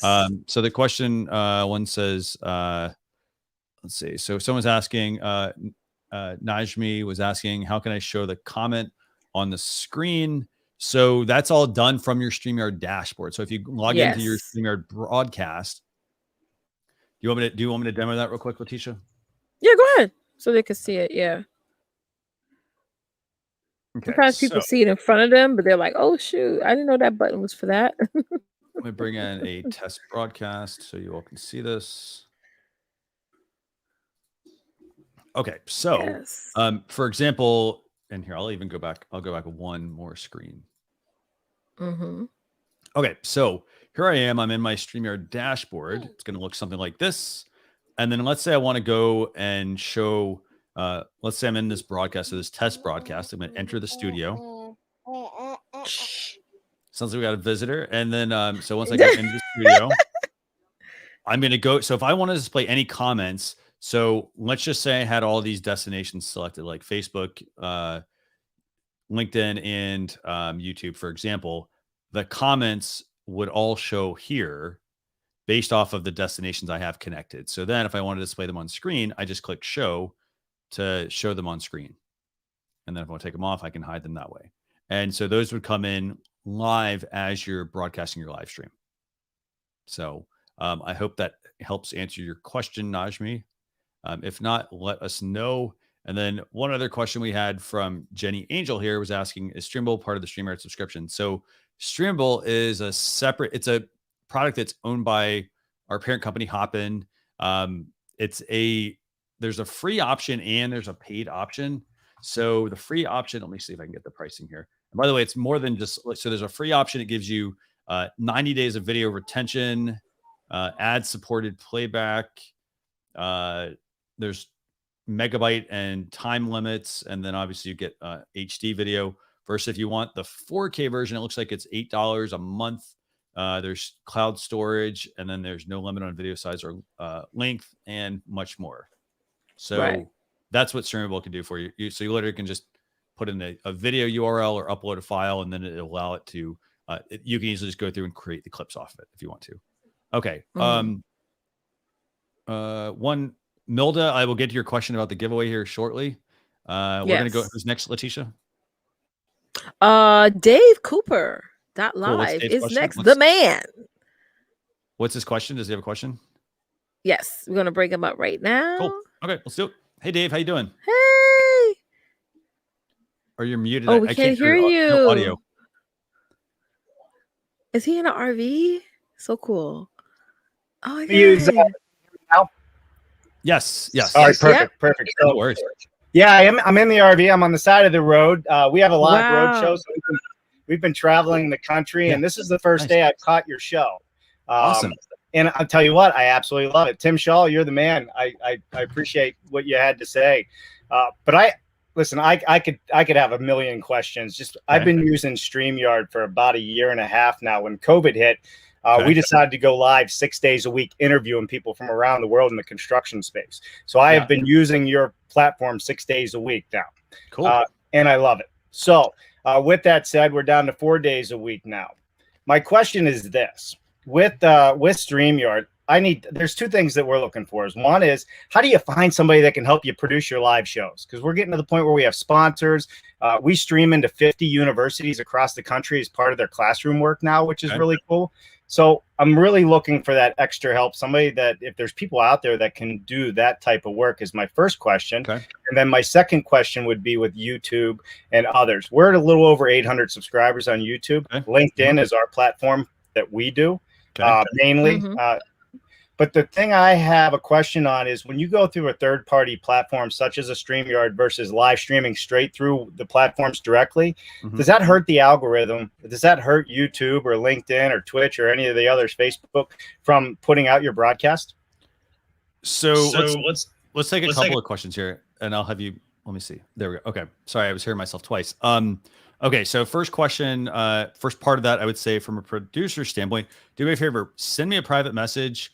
And I can make some recommendations for you on producers, because we do have some people that we work with, so I can recommend that. In terms of the algorithm, so here's the thing. I don't think there's no like actual documentation that, using a third-party tool that Facebook, YouTube, et cetera, don't like that. Obviously, they do want you to use their platform, but then you also obviously know that Facebook, for example, is very limited in terms of the features that they offer you. So they make, they make it clunky, or they don't, for example, they make it hard to bring on guests. You can't really do that. Yeah. So, so I don't, and then you can't multi-stream as well. So they do they force you into their sandbox. Sure. So, it's a combination of like, well, you either get features or you get a little bit better reach or things like that. One question I did have for you, by the way, you mentioned LinkedIn. And you said that was where you mentioned construction and LinkedIn. Yeah. So are you interviewing construction workers, or who are you? What type of person you interviewing? Yeah. So interesting enough. So it's people that are doing it better, right? Construction is the only industry that has not changed in over 100 years. I always say Tesla should be charging our houses, not our houses charging Tesla. It makes no sense, right? The way we're doing it. But what's happening is we don't have young people coming into the industry. We're short on labor. We're short on skilled trades. And with that, what's happening is you're seeing offsite construction starting to happen. And what does that mean? I'm sitting in Idaho right now outside of a manufacturer. It's a fully robotic house building manufacturer. Now, we're not talking, cheap homes. I mean, these are solid. They can be put into, 20-story buildings. And so we're traveling the country right now on our road show in conjunction with the student chapter of the National Association of Home Builders, live streaming this information into the students at trade schools, high schools, and colleges. But yeah, we're interviewing all the people that are doing it better with technology, digital twins, as we call it, like BIM and 3D. And I'm probably one of the only construction guys that actually decided to go to Twitch. That's where the young people are, the smart ones, right? Playing their games in VR and AR. So at least that's my thought on it. So we're having a lot of fun doing it. Cool. I get what you're saying about that. Yeah. About the whole construction thing. I used to work for a nonprofit, and we did high-rise buildings here in the city, and we would do what you mentioned. We would hire a company that would build the units on their site and then ship the units over to. It's quite amazing to see them stack like a Lego, but I understand that's a huge hardship for construction jobs because everything's remote. It's like outsourcing an apartment to be built. It is. You know who the best who the best offsite construction people in the world are? Take a guess. NASA, right? If anybody's out there ever built something, right? And on the plans, if you ever saw a set of blueprints, it always says field verify, right? Could you imagine if the astronauts went to the space shuttle and on their plans it said field verify? It doesn't make sense. The technology is there for us to be better and do it better. And so many people sick. Homes are making people sick. It's not headaches and allergies. A lot of people don't realize it's their houses. So it's cool. Yeah. And so I hope those answer your questions. You have any other questions on that, or? You know, listen, I could go on and on with comments and questions. I did have a couple just comments on some of the previous guests and what have you. If I have a second. So, you know, Tim was talking about intros. You know, one of the things that I found, especially with LinkedIn, some of the platforms make it very hard for people to find you or have a link unless you set up events. We found that longer intros allow people more time to actually figure out where the heck they connect with us. So that was one of our lessons learned. And we go 4 minutes. I was thinking of doubling that and starting with just a card saying, hey, we'll be starting shortly. So that's been our experience. Also, for the young man that was on talking about the sports earlier, the interviews, we do a lot of interviews, and it's funny. Sometimes you get chirps out there and like nobody's listening, but other times we'll have 200-300 people attending our show. And a lot of times it depends on the topic and who's on the show. Right. Some people are more interesting than others. So I always say to people out there, if you can get people on your show that can pull, you know, that have an audience out there, it really helps bring up the numbers and what you're doing. So, and consistency, the number one thing we get, especially after 6 days for a year, and now we're down to 4 days, is it's the consistent people actually put it on their calendar. It scares the daylights out of me sometimes because I wonder if they have anything else to do. You know, why you listening to me? But consistency is a big deal. So I appreciate y'all having me on. Anytime. And what is your channel? What is your channel? Because people are asking for your channel. Yeah, it's davecooper.live. And we're, I think, about 130 or something short of 1,000 subscribers on YouTube. That's been a big push for us, and that's why my question. It wasn't where we started because LinkedIn, we were more B2B. But yeah, please subscribe. But davecooper.live on all the channels. And let me pull up your channel just so everybody can see this. And by the way, just a couple of real quick pieces of advice on this. So we do live stream reviews, like we help answer your questions or check out your live side. And then there's also a once a month YouTube channel review section as well. So that way, if you have, like, if you want them to review your YouTube channel, you can actually join us join Daniel and Dee. They'll do a review of that on Saturdays, same exact time. It's just once a month. I put it on the calendar already. Cool. So go check out. And I will say, I mean, just looking at like your video here, I mean, I like his channel. Like, you've got good, quick pacing. I see here. I mean, so, you know, I like what you're doing here. I mean, I'm seeing this. Yeah, me too. I'm watching one video and I already feel like I want to sit down and watch this. Me too. Yeah. Well, you know, I want to get an RV now. You know what? I got a permanent bald spot on my head from scratching my head with this thing. This is more effort than any house ever. There's so many fuses and moving parts. It seems like every day I'm spending at least 2 hours. Like, God, what is going on now? But we're doing it. We got our don't overthink it. And you're doing a good job. I also will say your thumbnails, I mean, you're doing here. I mean, you're talking about you're at least putting the words on there that this would be about. So that's good. Very good stuff. And I like the softness in the color of his thumbnails. It's not like bright green, bright blue, bright red. It's like soft. Right. Yes. Right. And you're also putting in tags, also very useful. So yeah, we're trying hard to pull it all together. And in fact, I don't know, again, I'll ask another question. We're looking for, you know, more video editors, people that can help us out, because on this live on location, we're doing recorded videos as well. And we really need people that can up our game, because the videos are good, but I think we can get much better. Yeah. Yeah. If you like teaching the young people and having fun doing it, you know, this is the place for you, because they're our future. You know, us old guys, right? I'm with you. I'm gray here. I just keep it shorter. But if we can figure it out, they can run circles around us. Yes. Very cool. That's nice true. job on your channel. And hopefully our recommendations Congratulations. help you. And, good luck on getting to 1,000. You're doing a really good job. And feel free to join us for another one of these episodes. If you have other questions or you want to just pop in and provide some advice. So yeah, really I'm a fan. You'll definitely see me pop up in the chats here and again. So I appreciate everything y'all are doing. Great. Thank you. Cool. Thank you very much. Yes. All right. Thank you. And I just subscribed. Very cool. So Chris Jensen saying, oh, slept in and thought he missed this. Nope. Didn't miss us this week.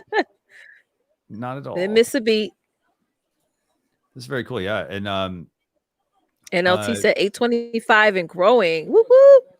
Yeah, and Adam's That's great exploits. tip. 90% of my views during my live stream. How do you promote your shows? Yeah, good question. Promoting your show is key. You can't just go live. You do need to make sure you are promoting and telling people about it. So That's right. otherwise, again, don't be afraid to like talk about yourself, to talk about like what you do, what your show is about. For example, let your passion and your energy shine through.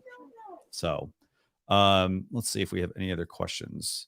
Dave, by And the way, actually there's a couple of good, researching other people who do similar shows to you. And that way, when you're talking about your show, you can then say, well, I know on average, people who talk about this topic, they dive into this, but on this show, this is what we talk about.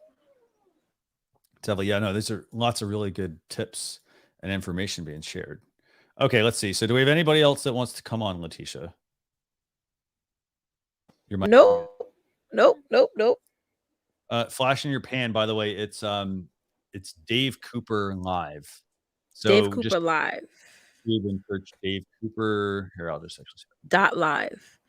Yeah. And right when you go on his site is a tap subscribe on YouTube. Just click it, it'll take you straight to his YouTube channel. Actually, I'll put a link to his channel here. So if you want to just check out his link, if you actually want to go subscribe, you can actually just go. I think you can go to this link. Actually, try this. He said, "Oops, not Joe." Try that. That should actually get you right to his channel. That'll actually get you a subscribe option as well.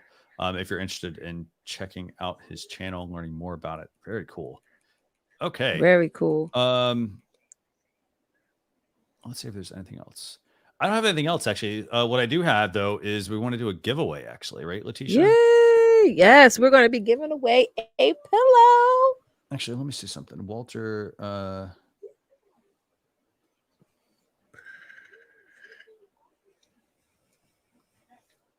Okay, so sorry, I had people message me about they had additional questions and they had to drop for some things. So we're gonna do a pillow. Put hashtag love. If you want to win this, put hashtag love StreamYard in the chat. I'm gonna start the giveaway tool actually. And so one thing I want to do, by the way, real quick. So we do these giveaways, and there was a question earlier, and it was how do we do these giveaways? And I'll show you how this works. Yes. So I'm gonna just open up a second giveaway window. So first off, you just simply go to StreamYard.com/giveaway. That's the first thing. Well, sorry. First thing is everyone who is a StreamYard user actually gets access to the giveaway tool. So just go to StreamYard.com/giveaway. It's going to look something like this. And actually, let me show you the other one. Let me show you the right one, actually. So it's going to look like, I think this. Yep, there we go. Okay. So this is the giveaway tool. Looks just like this. StreamYard.com/giveaway. And then if you're in here, so for example, if you're like, hey, how do I use this? There is a tutorial. So you just click this watch tutorial button. But basically any broadcast you have, you simply just select the one. In this case, let's say we want to do it for the Ask StreamYard episode that's coming up next week. We would put in text, and this could be a hashtag. It could be a keyword. You put that in and then start collecting your responses. And then what's going to happen is you're going to see this. This is the live one, by the way. Yeah. Let me show you that one. Sorry, I had two giveaway windows open. It's going to look just like this.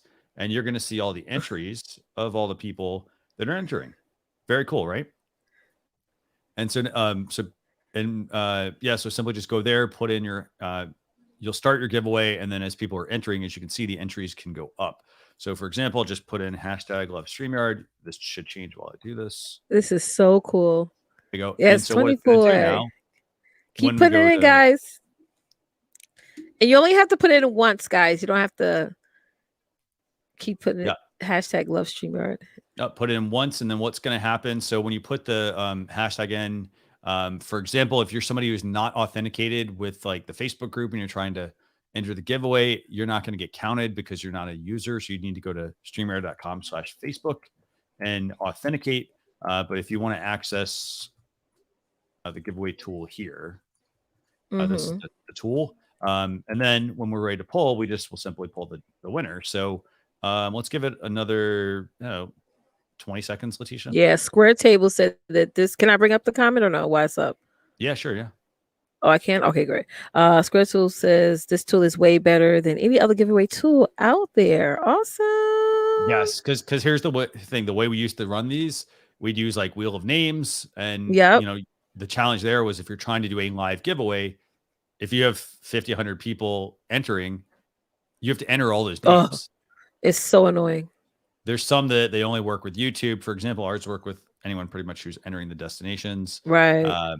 You know, again, only thing you have to do is just authenticate with Facebook if you're, for example, on Facebook. So yeah, so the great thing is you just literally go to StreamYard.com/giveaway. And then the benefit there is you'll be able to then enter the giveaway. So yeah, that's how it works. Michael's funny. He said he won his own giveaway last night. That happened to me once. Was going back to me twice. I had to keep hitting the button. So let's do this. Let me know when you're ready and we'll pull the winner. Okay, gonna wait like 5 more seconds, y'all. Put in hashtag love StreamYard, and we got 31 entries. Yes, never know when to put in the code while they're talking. Oh, okay, yeah. Okay. John said he needs to put pillow for puddles. He just went live the other day and showed how he got puddles in the mail. And we love that, guys. When you guys go live and you do an unboxing of the StreamYard merch, I always like to watch those. And make sure you put in by the way, if you do get some nice merch, do us a favor, go to put in the hashtag love StreamYard, and that will actually it'll help us see what people are like, you know, who got merch, what they got, you know, let us see how you're displaying it, all that other fun stuff. Right. So, cool. And one last question from Philippines. He said, should I stream on YouTube and Facebook at the same time? If that's where your audience is, absolutely. All right, we're ready. We're ready, Christian. Yeah, and it won't hurt. Like if you multi-stream there, for example, remember you can always start in 2 places and then shut one of them off. Some people will start going to Facebook and YouTube, and then they'll say, you know what, 20 minutes in, they might say, hey guys, we're going to continue over on YouTube, and they'll actually remove the destination. You can do that in your broadcast. You just simply edit the destination. So that's a good point, Christian. Mikkel, I'll try to take your question here. If you join backstage, Mikkel, I can take your question afterwards if you have a question. So I just dropped that in. Okay, so let's do this. Let's pull the giveaway winner, and let's see who's going to win. So very simple. Just by the way, whoever wins, all you need to do is go to send us an email to marketing@streamyard.com. Mikey, how am I saying this, Leticia? Mikey Lito Live. Mikey Lito Live. Yeah, do us a favor. Mikey, do me a favor and send us a message to marketing@streamyard.com. I think this is him here. Is it? Is it Mikey Lito? Yes, I think so. Yes. Congratulations. Yes. Get a pillow. Awesome. Very cool. Okay, so do we have time for one last question, Leticia, or no? Yes, we have time for. Oh my gosh, we got a lot of people actually that popped in. You let me know if we have. Okay, you want to bring Mikkel on? Yeah, sure. Go ahead. Yeah. Okay, we got to take off the giveaway. There we go. Awesome. You ready, Mikkel? I hope I'm saying this name right. Mikkel. I think he came on before, actually. Yes, he looks familiar. Let's bring him up. Yes, I remember. Hey, I remember you. Hey, how we doing? Yeah, I'm doing great. How are you? Good. Great. Love StreamYard. Thanks for having me on the show.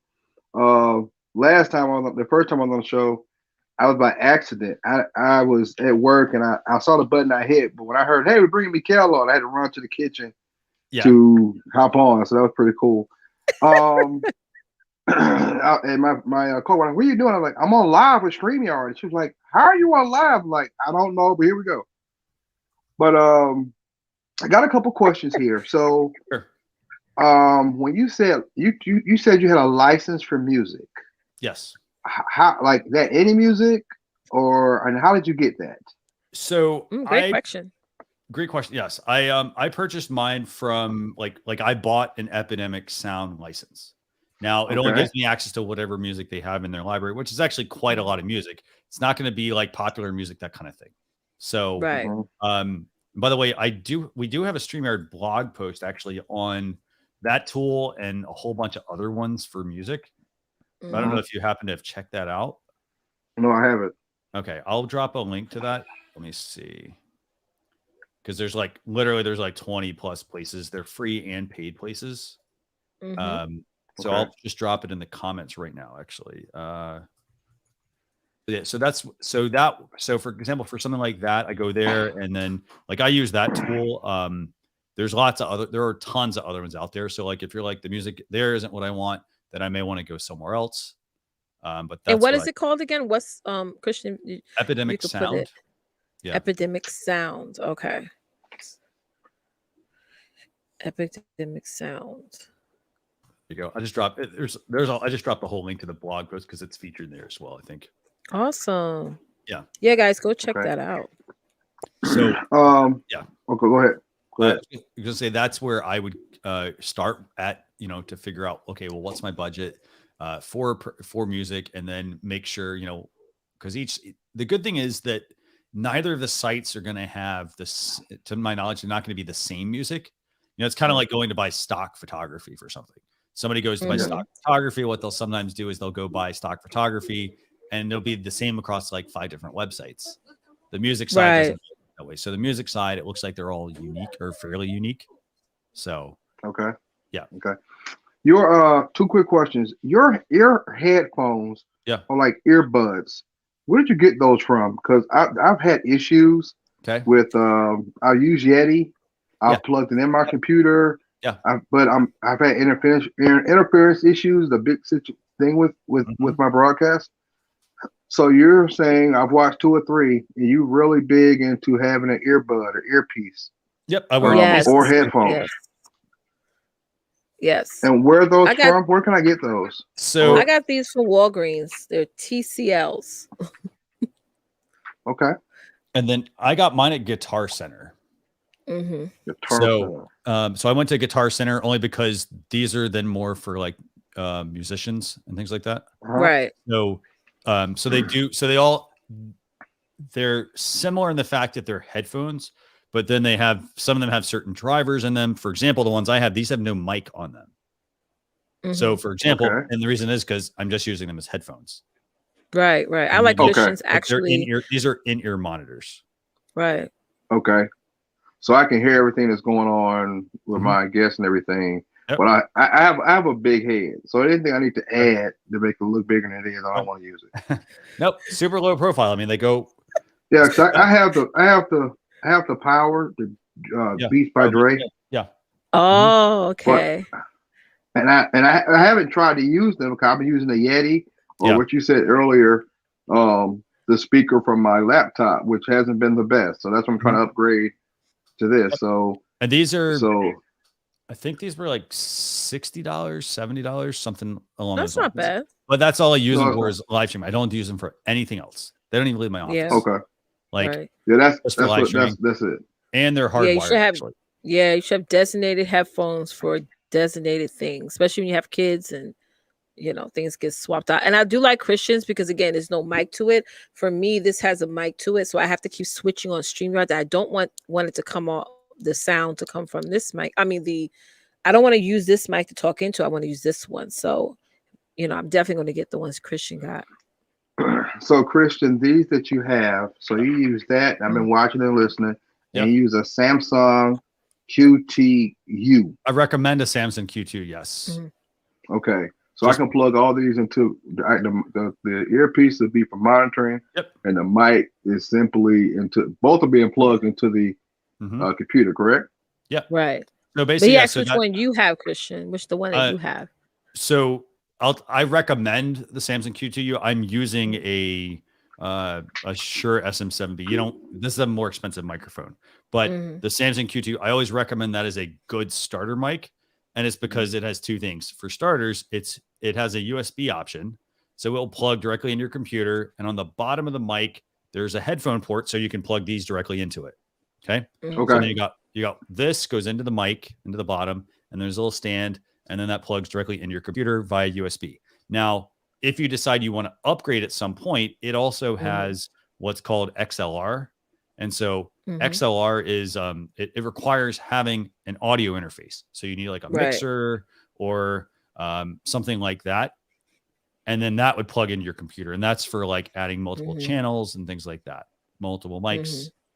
So you have two different options. So I recommend the Samsung Q2U because it's $50 to $70. Like great starter package. And then if you decide you want to upgrade, you can use that mic with a mixer, or you can get an XLR mic. Like this is an XLR microphone. Yeah. Does that make sense? Now, see, yes, because I think it was last week, y'all were comparing mixers and giving advice about what mixers to use. We had the battle of the hardwares. That was fun. I told you, I watched. I love StreamYard. I've been trying to upgrade. I have no problem spending more money for the best system. You know, I don't have a full studio, right? But I have no problem spending that money. I like the last gentleman. I do work with kids who work in the drama department at their schools. Okay. Cool. But they had to go back to school, but they were helping me run the show. But they also showed me some things. Yeah. So between working with the kids and watching your show, it's really helping me make my show better. Now, your lanyard mics, you're welcome. Is that a brand LXR? Because I would like to buy a great lanyard mic. Like a lavalier mic, you mean? Oh, I'm sorry, lavalier mic. So the mic, like I was just saying lanyards. I'm like, so I recommend. So for something like that, you can get there's a super cheap mic. It's like $15. It's really good. It's a Boya M1. It's literally a lavalier mic with a super long, like I think it's like 18 feet. Like cable, so you can actually hardwire that one in if you want to. The other thing you can also get is, and I really like these. This is a couple $100. So these are the Rode Wireless Go, right? And this is basically the way it works is this. So there's a transmitter and a microphone, right? So the way these can work, one would clip on you. This could go on your camera, for example, or you plug in your laptop, and now you have a wireless mic system. And then this also has. Cool. Let me find it real quick. There's also a microphone. So the other cool thing about this is it has a port to be able to plug in a lavalier mic. So if you want to get that, like if you want it to be wireless, but still have a mic that's close to you, like you could basically clip this on like this, or let's just clip it right here. And then if I wanted to, I could run an actual hardwired mic from here to right here in front of me, and then I'm still wireless. Right. Does that make sense? Well, you lost me. Okay. So, so basically, so like here, I'll use this as the example. So let's say this is my lavalier mic. It's not a lavalier mic, but let's say it is. So I have two ways I can use this set of mics. One is completely wireless, meaning this one goes to the computer. This one stays on me. Now, this is a good mic. The only thing is that it does pick up like noise and things like that because it's an open mic at that point, right? So what some people do is they will plug a physical hardwired mic into one of these, and that will get the mic closer to your mouth, things like that. So what you would do is you would clip this onto yourself like so. Then you would hardwire your mic directly in front of you, okay? And then this is the receiver. This is on the computer, the camera, and I'm wireless at that point. But I'm still getting the hardwired mic like this. Does that make sense? Right. Yeah, I got you. That makes sense now. Okay. So like Leticia, the mic you have in front of you, where can I get mics like that? You can inbox me. I got this on Amazon. But it did not come with this arm here. I actually bought the arm separately. I had to get a new USB, right, Christian? I got that from the Guitar Center. Yeah, you need. I got the cord. Yeah, it came with a cable, but it wasn't working with my laptop, so I got a different cable for it. And okay, and I can reach out to you on Instagram, I guess. It's at the real Leticia. Facebook. Yeah, you can reach me out on Instagram. Yeah, the real Leticia Campbell. Yes. Okay, so I have a Facebook show. Talking about going continuous. So I have a Facebook show that supports and connects Black-owned businesses, basically in the South, and just connecting people to let them know. And I interview different people from different genres of business, from lawyers, attorneys, marketing, things of that nature. A lot of people are sitting at home, and now this country is kind of opening back up. People are still going to compare, they're like, where can I find a hairdresser? Where can I find a car detailer? Where can I find so-and-so? And then my next wave, I did take a month off because I've had to deal with some stuff, just, some personal matters. But my next wave of shows, I did 5 months. I've been going on since October on Wednesday and Thursdays. My next wave, because I believe in solutions and conversations, is I'm working with the police department to help ease tensions between young individuals, especially just young individuals across the board. Yes, African-American males, and we see what happened with that. But like I tell people, this didn't just start with the recent, however you want to tag them, murders, killings, whatever. This has been going on forever. My great-grandfather would tell us about stories as him as a child, and my great-grandfather was born in 1929. So the things he warned us about when he was a child, the only difference is it's videotaped. It's the only difference. That's it. But I'm about a solution. I have the precinct commanders are going to speak on my show, and I use StreamYard. It can be anywhere in the world, but I focus, what's close to me where I can drive if need be, or when there's a conference, people are comfortable talking to me. So that's what I use StreamYard for, and I bring people on in the North Alabama. I'm from Huntsville, Alabama, but North Alabama, Atlanta, my brother and lives Tennessee. in I have relatives in Frisco City, Alabama. Okay. But I love how StreamYard works. It's really connect a lot of people.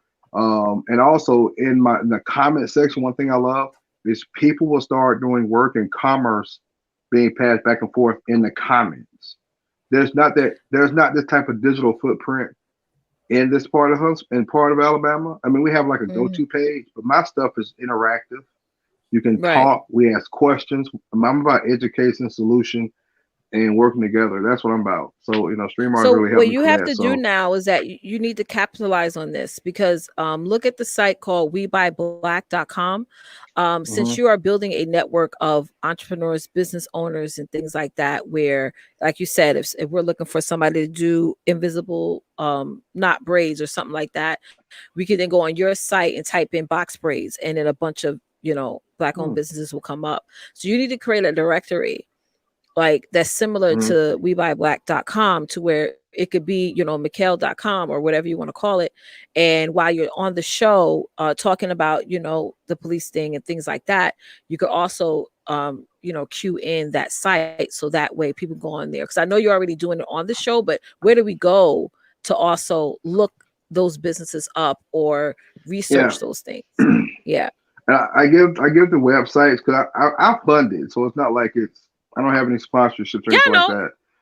Yeah. But I have people come on, and the people who I interview. That's a way for you to get sponsorships. That's a way for you to get it. So if I'm a Black-owned business, so if I want you to mention me on my show, you could actually charge me a fee for me to be on your site directory to post my logo, my business website, and my bio about my business. So that's another way for you to get sponsorships for the show. Great. Thank you for the idea. But I appreciate your time. Thank you. I'll reach out to y'all offline. I don't want to take up the time. Just ask some questions. But I wanted to get my information better. I love working with StreamYard, and I love that it was even mentioned to me to use. But it's really helped help me get my face and name out there. Thank you, guys. I appreciate it. Anytime. Thanks so much. All right. Bye-bye. Bye. Awesome. This is so much fun. I gotta say, I mean, I realize we've gone over, Leticia, but this is so much fun. I mean, it's all right.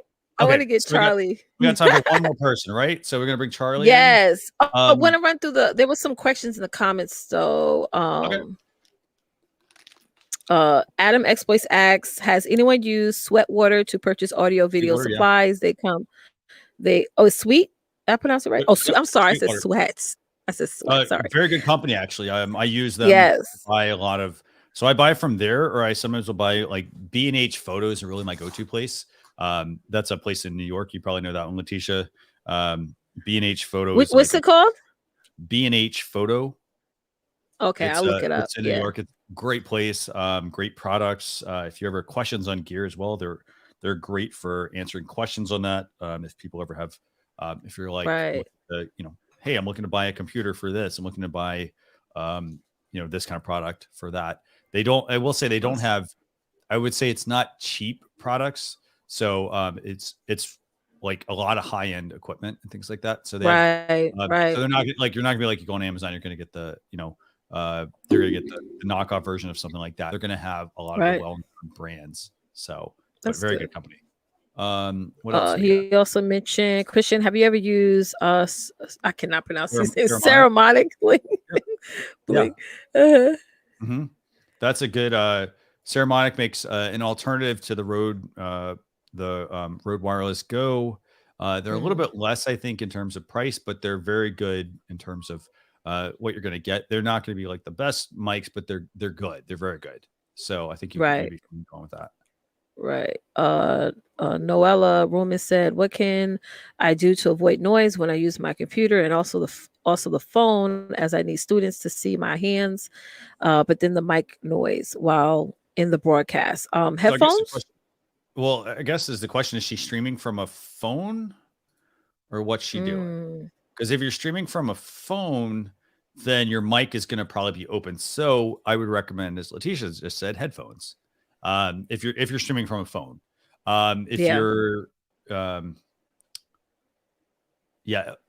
actually, maybe, I think actually what she's saying is, I'm wondering if she's using her computer to stream and her phone is a second angle, maybe camera angle. Because remember, I see. you can send the guest link to your phone, open it up, and it becomes a second camera in your streamer dashboard. Right. Now, if that's which the case, is quite cool. Yeah. What do you need to do? So in order though to fix that, so what you need to do is, you can't just turn the volume down on the phone. The phone by default, even though you do that, it does mute it turns the sound down, but it doesn't actually mute the mic. You actually have to plug in a pair of headphones, preferably like something that doesn't have a mic, to trick the phone into turning off the mic. Otherwise, you got two hot. And you also mentioned that you can like, let's say if you have a cheap set of headphones, plug that in the phone and you could cut the cord, right? And that will work too. Yep. You could do that too. Yeah. Awesome. That's definitely an option. Let me see what else we got here. Hey, Cooper's saying uses the Blink 500 on the road, works great. Yep. So it's a good set of wireless mics if you need those. Let's see. Oh, thank you, Village. Was that one?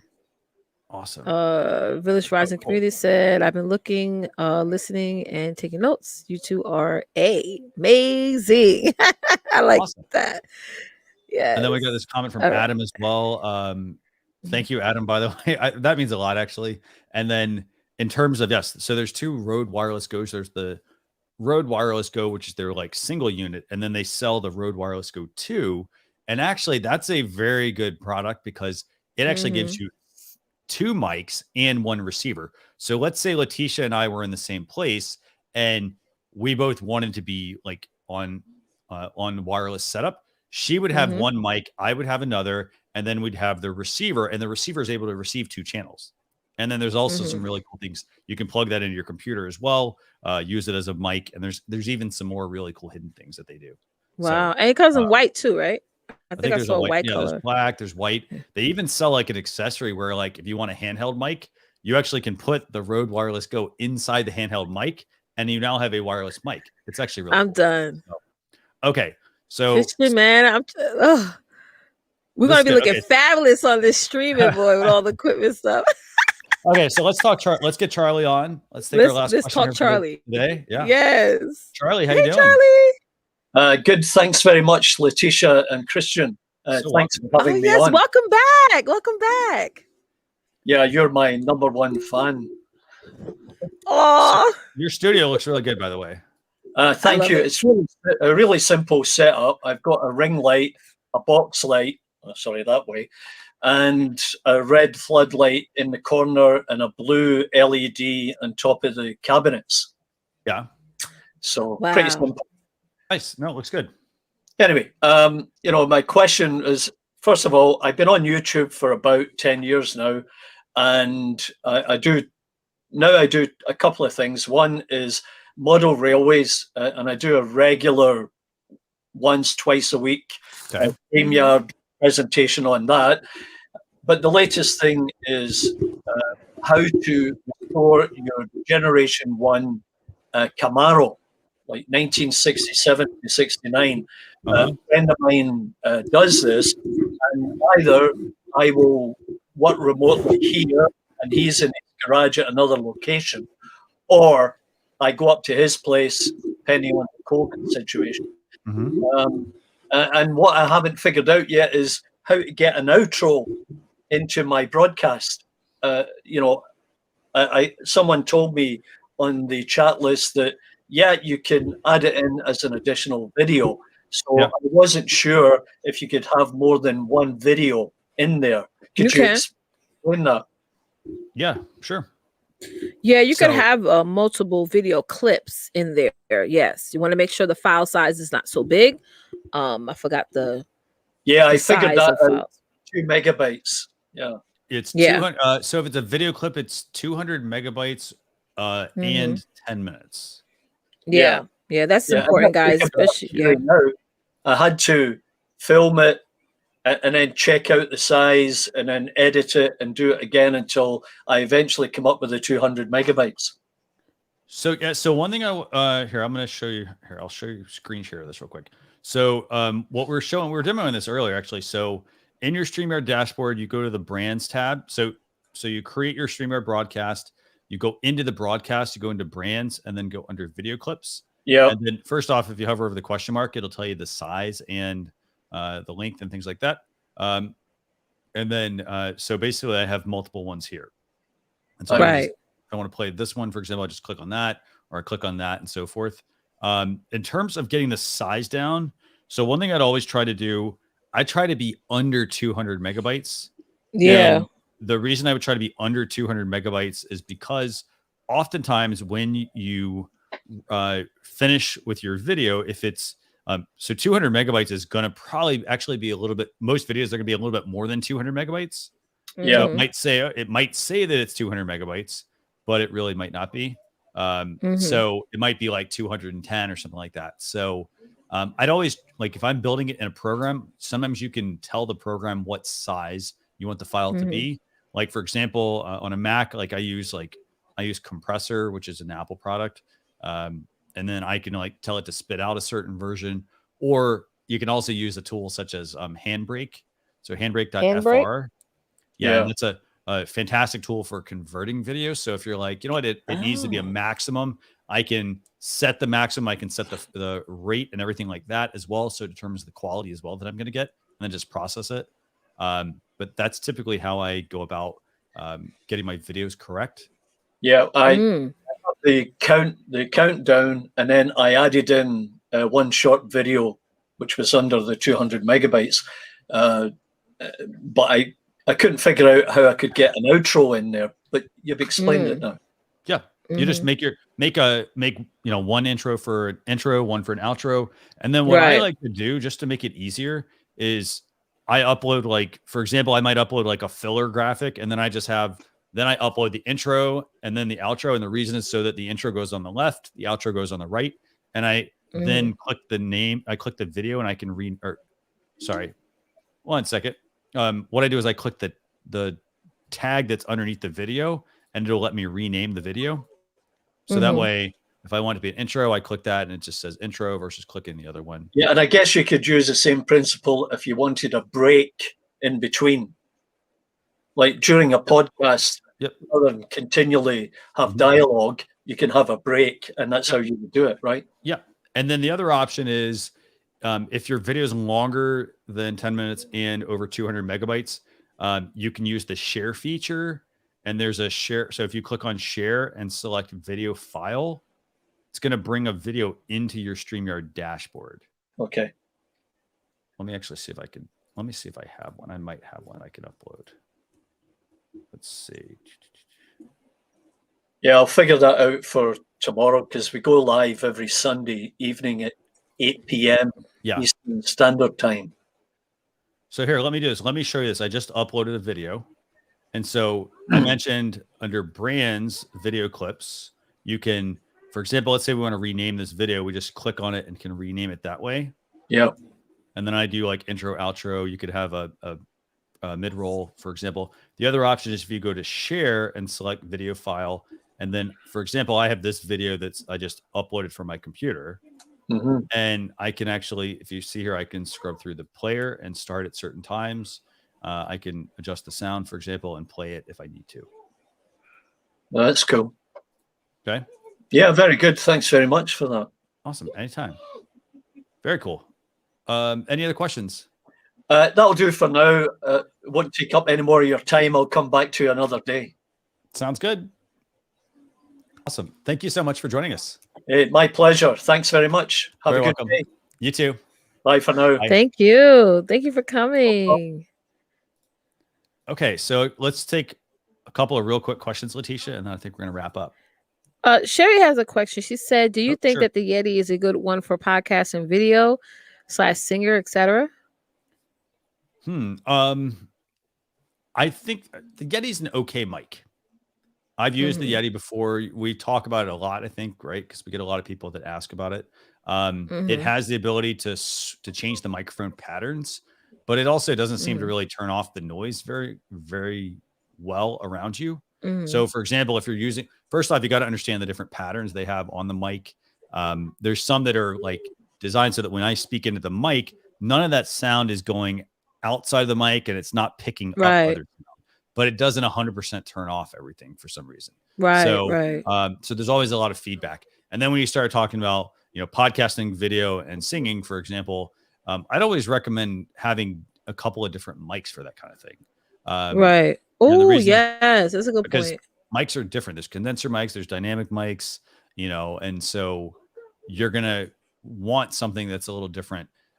Again, it's not a plug for Guitar Center, but I'm gonna recommend Guitar Center because you could go there and they have pretty much all the mics on the floor. For example, you're not gonna like I wouldn't say for example, I wouldn't tell you to go buy the mic that I have. I'm using a Shure SM7B. I wouldn't just say, go buy this because it's the most, I don't know. I don't think it's the most expensive mic, but go buy this because it's, $400, for example.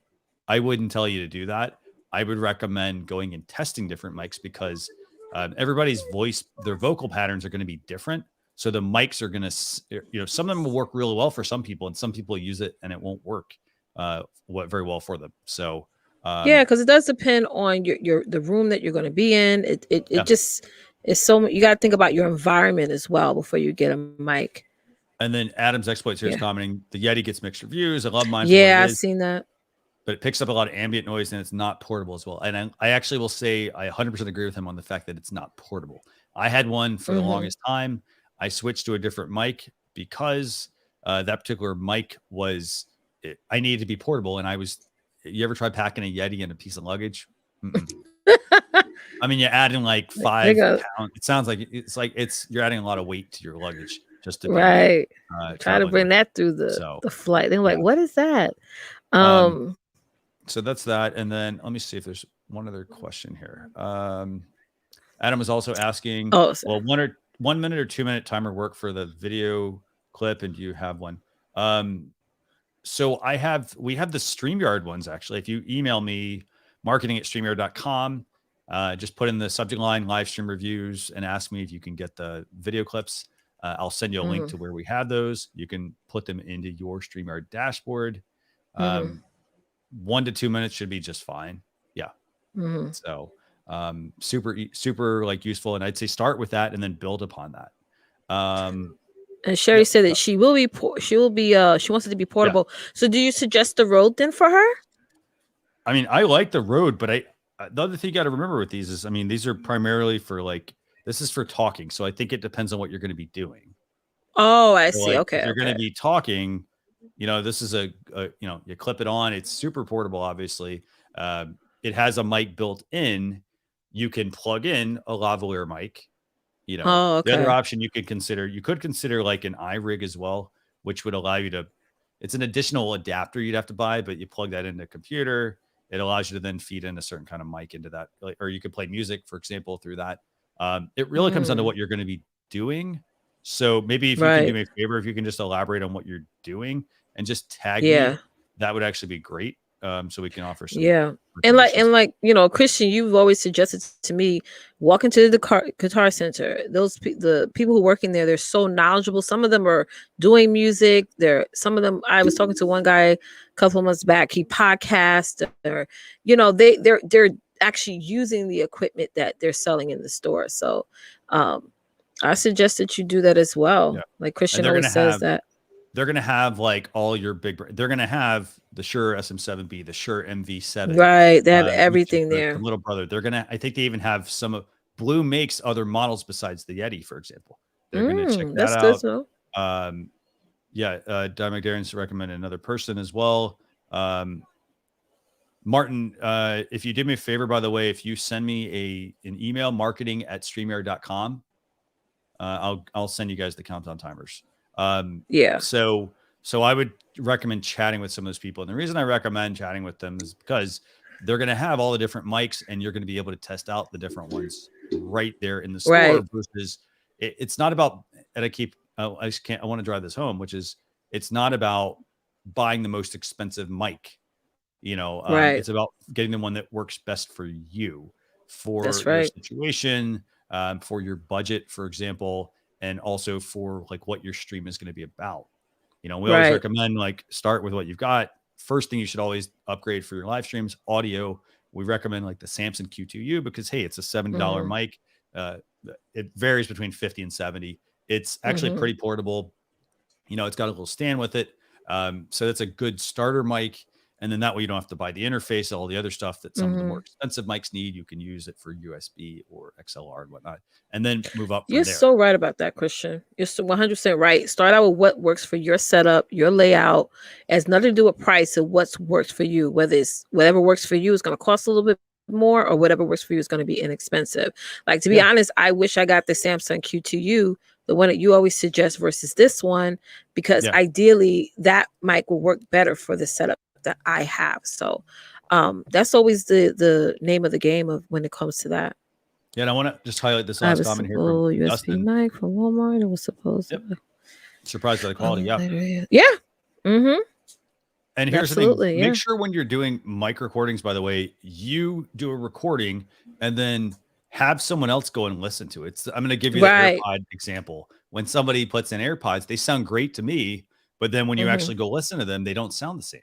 So that's true. You know, you do have to like have someone else give it a listen, you know, somebody who you trust, for example, and you're like, hey, you know what do you think about this? Be honest with me. And they could tell you like, hey, you know what, I hear air conditioning, or I hear this noise, or there's a like crackling or something going on.